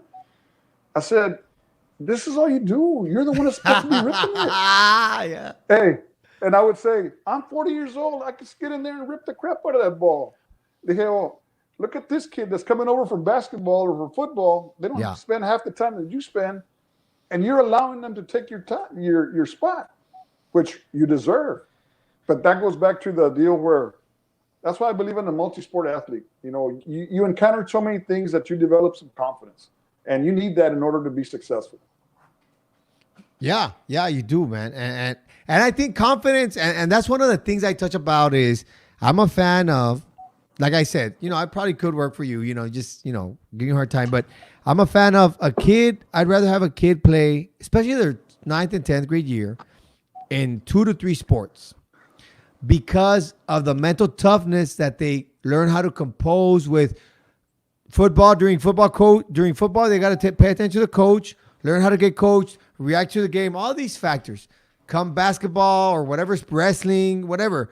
But the fact that you're training the mind to go through adversity for 5 to 7, 8 months instead of just the 3 to 4 months. You know what I mean? Really? Yeah. It's called competition. You're competing. Yeah, for sure. Yeah, exactly. There's no substitute for competition. I completely agree. And then we go to the scientific stuff. No, it's otro show. But let's leave that alone. It's very interesting you mentioned about the travel ball because, like for example, summer track. Some guys do summer track, and I'm like, dude, half of the studs that are in certain socioeconomic situations, they're not out there with you, man. They're not out there with you. They're running their 4.6s, 4.5s, but just because you're winning in track in summer, that's because your parent, some parents can do it, and some parents can't, but that doesn't mean you're automatically better. And but the positive on that, now I'm going to push track. I'm going to push powerlifting. I'm going to push wrestling because it helps football. The thing about track, to me, like you talk about those kids that might not be that good because the studs are not there. But you know what? Let's say that kid ran a a 4.9 in May. Mm. Come August, September, he's probably running a 4.8. He's going to improve. You see what I'm saying? Yeah. Oh, yeah, for sure. Yeah. They're going to improve. And that was one of the things at Rio Grande City when I got there. I remember, you're in football, you're going to run track, whether it's JV, freshman, or varsity. And the mentality for us was, I'm going to get faster. I'm going to get faster. As long as you improve, that's what we wanted to do. And we had a lot of speed there. No, you have. I mean, at the end of the day, it's just improve. Find a way to. For example, you talk about travel ball and specializing. The one thing I don't like, and I think most coaches are in the same agreement, especially at the high school level, is when a kid comes in. Let's just take baseball for example. Because we're talking about baseball, and I got some baseball coaches listening. When a kid says, "Well, I'm going to specialize in baseball," all right, then I get that. Fine, parents and everything. My kid's going to be a baseball player. But I think there's a misconception where specializing means I go to my baseball athletic period, and then after school, I don't stay after school to go to the weight room. I don't go to special trainers. I don't do anything until baseball season after school. And that's not specializing. That's just, you just like to play baseball. Specializing to me is like, okay, I'm not going to play football. I'm not going to play basketball because I'm going to be working after school on speed, quickness, hand-eye, grounders, hitting, and all these things that come with it. And I think right now, some people might have a misconception of specializing because I only play during baseball season. And I don't think that should be the case. No, I agree. The only thing that I ask, for example, football, because I've seen it happen. Mm-hmm. If you're in season, please try not to go play something on the side. Because if you get hurt over there, you're hurting me over here. See what I'm saying? Now I've got to replace you with something that I had nothing to do with. Yeah. And it's unfair because if you're going to commit to us, well, I expect you to be all in. Yeah. Now, when you go to baseball, I'm going to support you. Yeah. And I've done that. Yeah. I'm not going to shy away from, you know what, go ahead. And your kids.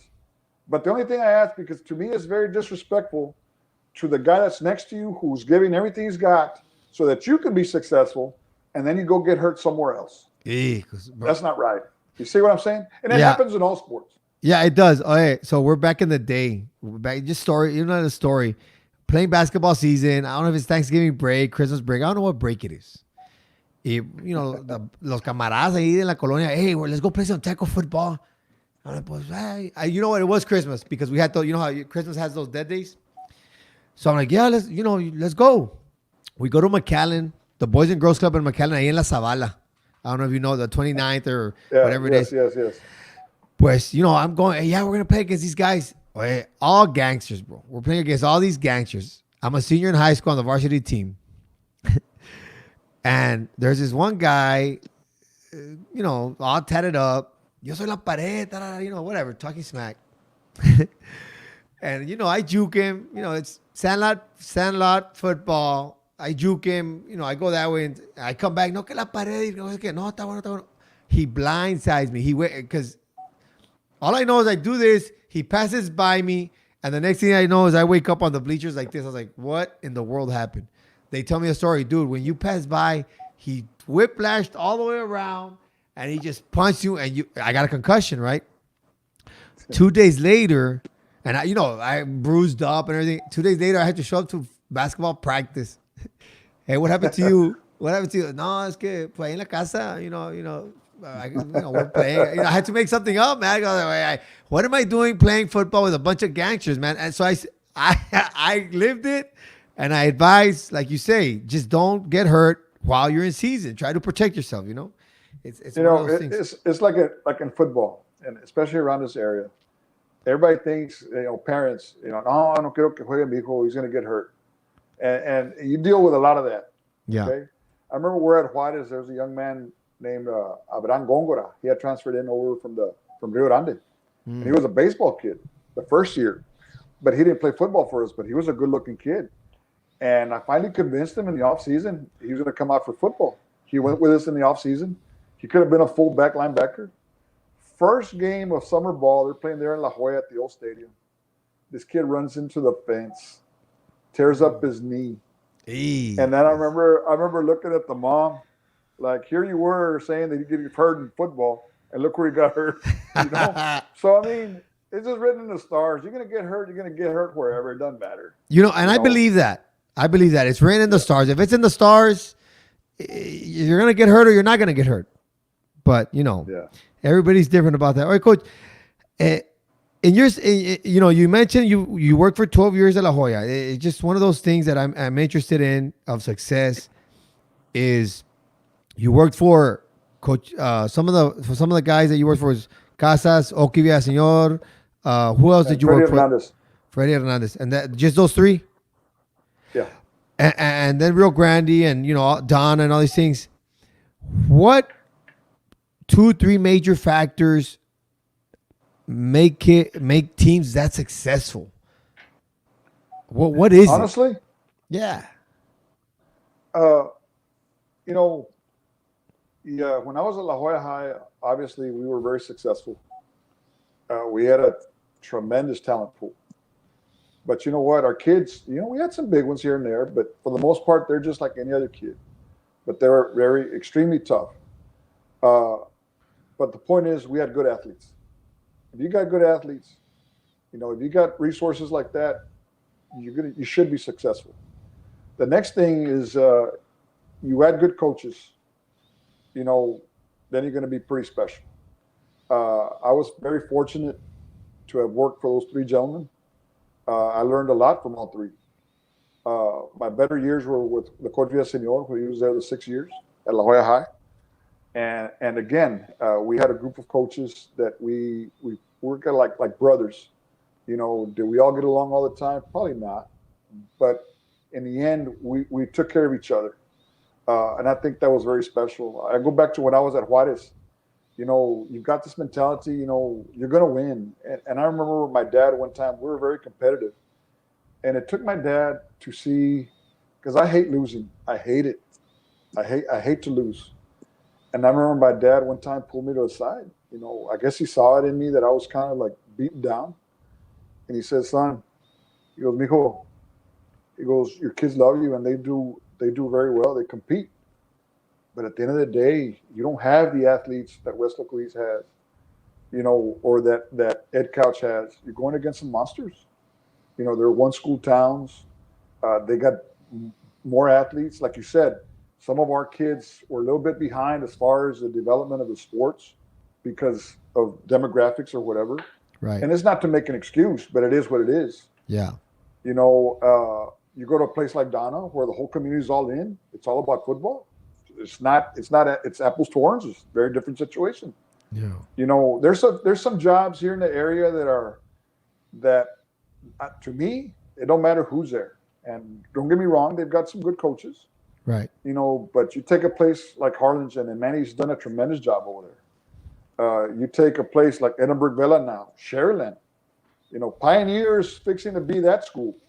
Yeah. To where they just got athletes. Those are places to where, you got a plethora of athletes and they're going to be very successful. They don't have to deal with kids transferring or whatever, stuff like that. And again, the numbers, the resources. I tell you, like a campus at Vela, Juarez Lincoln is probably the biggest campus at La Jolla ISD, I understand. I don't know. I think they've got, from what I understand. Are you talking about population? Population-wise, yes. But now, okay. You look at Vela, I guarantee you maybe about 75% of the student population are in extracurriculars and are in athletics. Juarez Lincoln, which is a classification bigger, you can't say the same for Juarez Lincoln. Maybe 20% of the student body participates in athletics. So every school is very different. You also got to take into consideration, like you said, extracurriculars, your dropout rates, different factors that they just don't come out to play. And I mean, there's a lot of things that go that. And you were there, so you can't just say like an Edinburgh Villa, oh, I'm here and I know all these kids are going to come. They have different mentalities because of different living situations. Proximity is another one. I mean, that always helps. Yeah. Yeah. Without, they can get to school fairly quickly. we haven't talked about your Rio Grande stint because that's where I got to see you again. Hey, coach, was when I was refereeing, and I'll tell you what though. I'll tell you what, man. Refereeing those Rio Grande versus Roma games, man, it's hot. Those are what we call. Those are hot games, and I was fortunate. I know Coach Aldape. I think he does a great job. I call him every once in a while. Hey, man, there's some tournaments going on over here in the Mission area. I don't know if you've heard about this or heard about that. So I reach out to him once in a while to, just to make sure he's informed. I like the guy. I like his coaching style. But what is it, or what was your experience there? How long were you there for? I was there 3 years. I can honestly tell you that, and as a matter of fact, I get texts from my players. I call them my players, the kids that I started with. Yeah. They accomplished what we set out to accomplish. They won district this year. And that's the only thing that stings, because we had some kids there, like these two classes that they had, and they did a good job with them. They did what they were expected to do. You talk about a very talented group, which was the seniors and that junior group. I think combined in their 4 years and 3 years respectively, they might have lost maybe 7 games combined since they were freshmen. Oh, okay. And a very talented group. And again, the mindset, the way of doing things, being held accountable, all those things happen. Unfortunately, I wasn't there to see it for whatever reason. And I've got my opinion on that, but I can't say it here. But I'm very happy for those kids, because what we set out to do, they did. And it's funny how I'll get texted, Coach, it's unfair that you're not getting credit for this. We pretty much built it. And it is what it is. As I've grown older and wiser, it's part of the business. Right. And, I had some parents, say, like I said, part of the reason they don't like you is because you're very fair across the board. I'll give you an example. My first year there, and I love the kid. And all I ask you is to conform, because a lot of those kids knew I was from there, and I was related to some. So if I say that I'm going to do things a certain way, well, they're going to hold me to my word. And I remember their top returning player at the time, my first year there, was a running back. And I gave this kid every opportunity to fall in line, and he just didn't. And we talked, and I knew the dad. And Coach, we ended up not playing with that kid, and he was a first-team all-district returner from the previous year. Wow. We ended up playing with a tailback that was a defensive tackle converted running back. And but again, there's a lot of pressure on me, man, because if I'm going to have rules, well, this guy's not falling in line, well, what are you going to do? So, I tried very hard with that kid, and I love the young man. And unfortunately, I don't know if things would have been any different.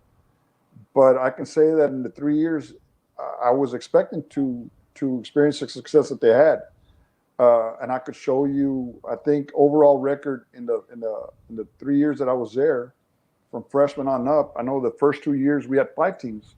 We had 2 freshmen, 2 JVs, and a varsity. They had never had that before. We had numbers, and I could tell you that the overall record when I left was something like 79-31, and the majority of the losses came that last year. And that group that I inherited that were freshmen, which was my last group of seniors, it was a small group in numbers and not very talented. I think they had gone 0-10 as freshmen. The groups that were coming were very talented. But, again, that last year, it was just a young team, and we were competitive. I just wish I would have seen what was coming. Yeah. And unfortunately, politics or whatever, and it didn't work out. But you know what? I'm fine, but I'm still very happy for those young men. I really am. Yeah, and like you say, that's one thing I've seen and learned over the course of time being in the business is that, and that's not even, I'm not even a varsity coach, is sometimes they just let you go for whatever reasons at the very top, and it is what, like you say, it is what it is. One thing I've noticed, and I'm probably gonna get some feedback on this comment from my profession in refereeing. I go ref and I'm watching, and you're reffing the games, and there's split seconds where as a coach I'm like, why are you running that? And dude, you have no idea what you're doing, bro. Like, Why did you get hired, man? And not very seldom it happens. And, maybe a handful that I've like, man, this guy really, why is he here? How can school boards or principals or whoever's in charge, athletic directors, how do you avoid that? Or why are these guys getting hired? Have you seen that in your experience or no? Well, sometimes I haven't seen too many negative, but I mean, those are questions I can't really answer. Ideally, as an athletic coordinator, when you're in charge of a campus, I think you want to bring in the best. That's what you want for your kids. Yeah. And sometimes you're allowed to, sometimes you're not. Sometimes you got to go from within. Maybe there's a political spin behind it, and it is what it is. I think the key in any case, I can't answer that because I'm not the one that would make those decisions. I can tell you that in the time that I was at Rio, I was able to hire people that I wanted to hire for the most part, and bring in whatever I needed, and that I can tell you I had complete support of that. My campus. Yeah. The problem I think was, well, so and so brought me in, so if you know me from La Jolla and Juarez, you know that everything had to be funneled through me. If I hire you, I'm giving you full responsibility. This is your baby. Whatever you do with it, it's on you. I'm going to give you every resource to do well, but in the end, what you produce is on you. Okay. Over here, it was just a little different, and I don't mean to be negative, but it seemed like everybody's pretty much on their own because of ties to this person or this person and so forth. And I think, like in that particular place, I think they can be very successful all the way across the board. But you need to share kids. Everybody's got to be involved or have a total grasp of the whole athletic program. I want you to win, and I would hope that you want me to win too. That kind of, if they could do that, they could be very special in that particular school. You mentioned sharing, and I know we talked a little bit and bashing about basketball and you're a believer in multi-sport athletes. In your experience, what has it been like when it comes to sharing athletes from all the schools you've had? Is it a common factor where it's like, it's tough to share, or it's usually easy to share? I know you just mentioned the school, the former, Rio Grande, but what about the rest? How is that? Mira, I'm going to say this, and maybe if Mario Flores is here, maybe he remembers this conversation that I would always have with my staff, and I even said it at Rio. When I was at McAllen Memorial back in 1999, and this was on the girls' side, there was a young lady, I think her name was Monica Rodriguez or Monica Gonzalez. I don't remember. She was a junior that year. And this young lady was a stud. She played volleyball, she played basketball, softball, girls soccer, and I think she did tennis. Man, and all those that's a lot of teams, sports. all those teams that year won district. And I can tell you, she was a big part of the reason they won district. And I remember hearing the coaches, like maybe the volleyball coach, hey, we'll only go volleyball. The basketball coach wanted her only play basketball. Soccer, maybe, or softball. Everybody wanted to pull her to one side. And this is what I tell all head coaches. That girl made 4 or 5 coaches of the year. They can attribute that award to that young lady. Yeah. Imagine if she just played basketball. I can say the other sports might have made the playoffs, but they don't win district without her. Yeah. So to me, okay, if we have somebody who's multi-sport, can be multi-sport, and is that good of an athlete, hey, that can make us all good coaches. Yeah. Because again, it's a formula. It's not only the coach. The athlete has a big part in the success as well. Yeah. You know what I'm saying? So that's why I've always believed in that, and I saw it. I experienced it. I saw it. She was just a tremendous asset to all those 4 or 5 programs. And again, she made all 4 coaches of the years. But imagine if she only plays one sport. No, but no, you just, now your coaches don't get that success. And it's very helpful, yeah. So, I mean, obviously you understand sharing the players, and it should be okay. I remember, like you're saying about success, and you got to have good coach. I think what's best is when you have one of those, you have a real good coaching staff, and then you have really good players. I mean, man, it's got to be an amazing situation. I remember, Eric Montalvo goes to counseling. The position opens. I apply, even though I had no idea what I was doing. But I was like, I'll figure it out. I could do it. I don't get the job, which was no surprise. I totally understood that. So then they hire this coach, Coach Lombraña, and but I still want to be an assistant. I'm trying to build my resume. Like, okay, I get it. I get it. I'm not. I have to build a resume. So I'm like, hey, you know what? This is my chance. I'm barely married. I don't have kids yet. Schedule's open.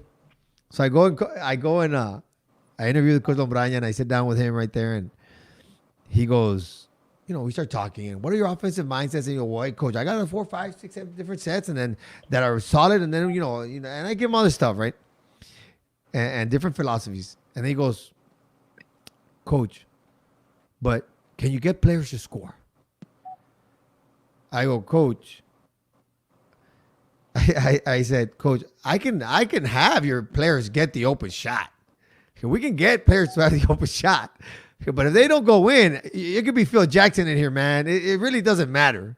You got to have the it, because we got to match up with talent. Granted, something happened, and he ended up going with someone else.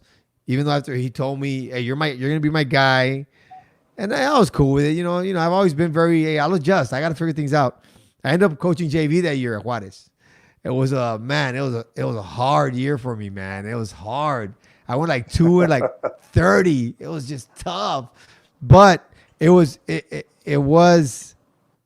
fulfilling in the sense that I got to see that my system showed progress with those guys. And you know how hard that could be. You know who I coached with? I coached with Mario Hernandez.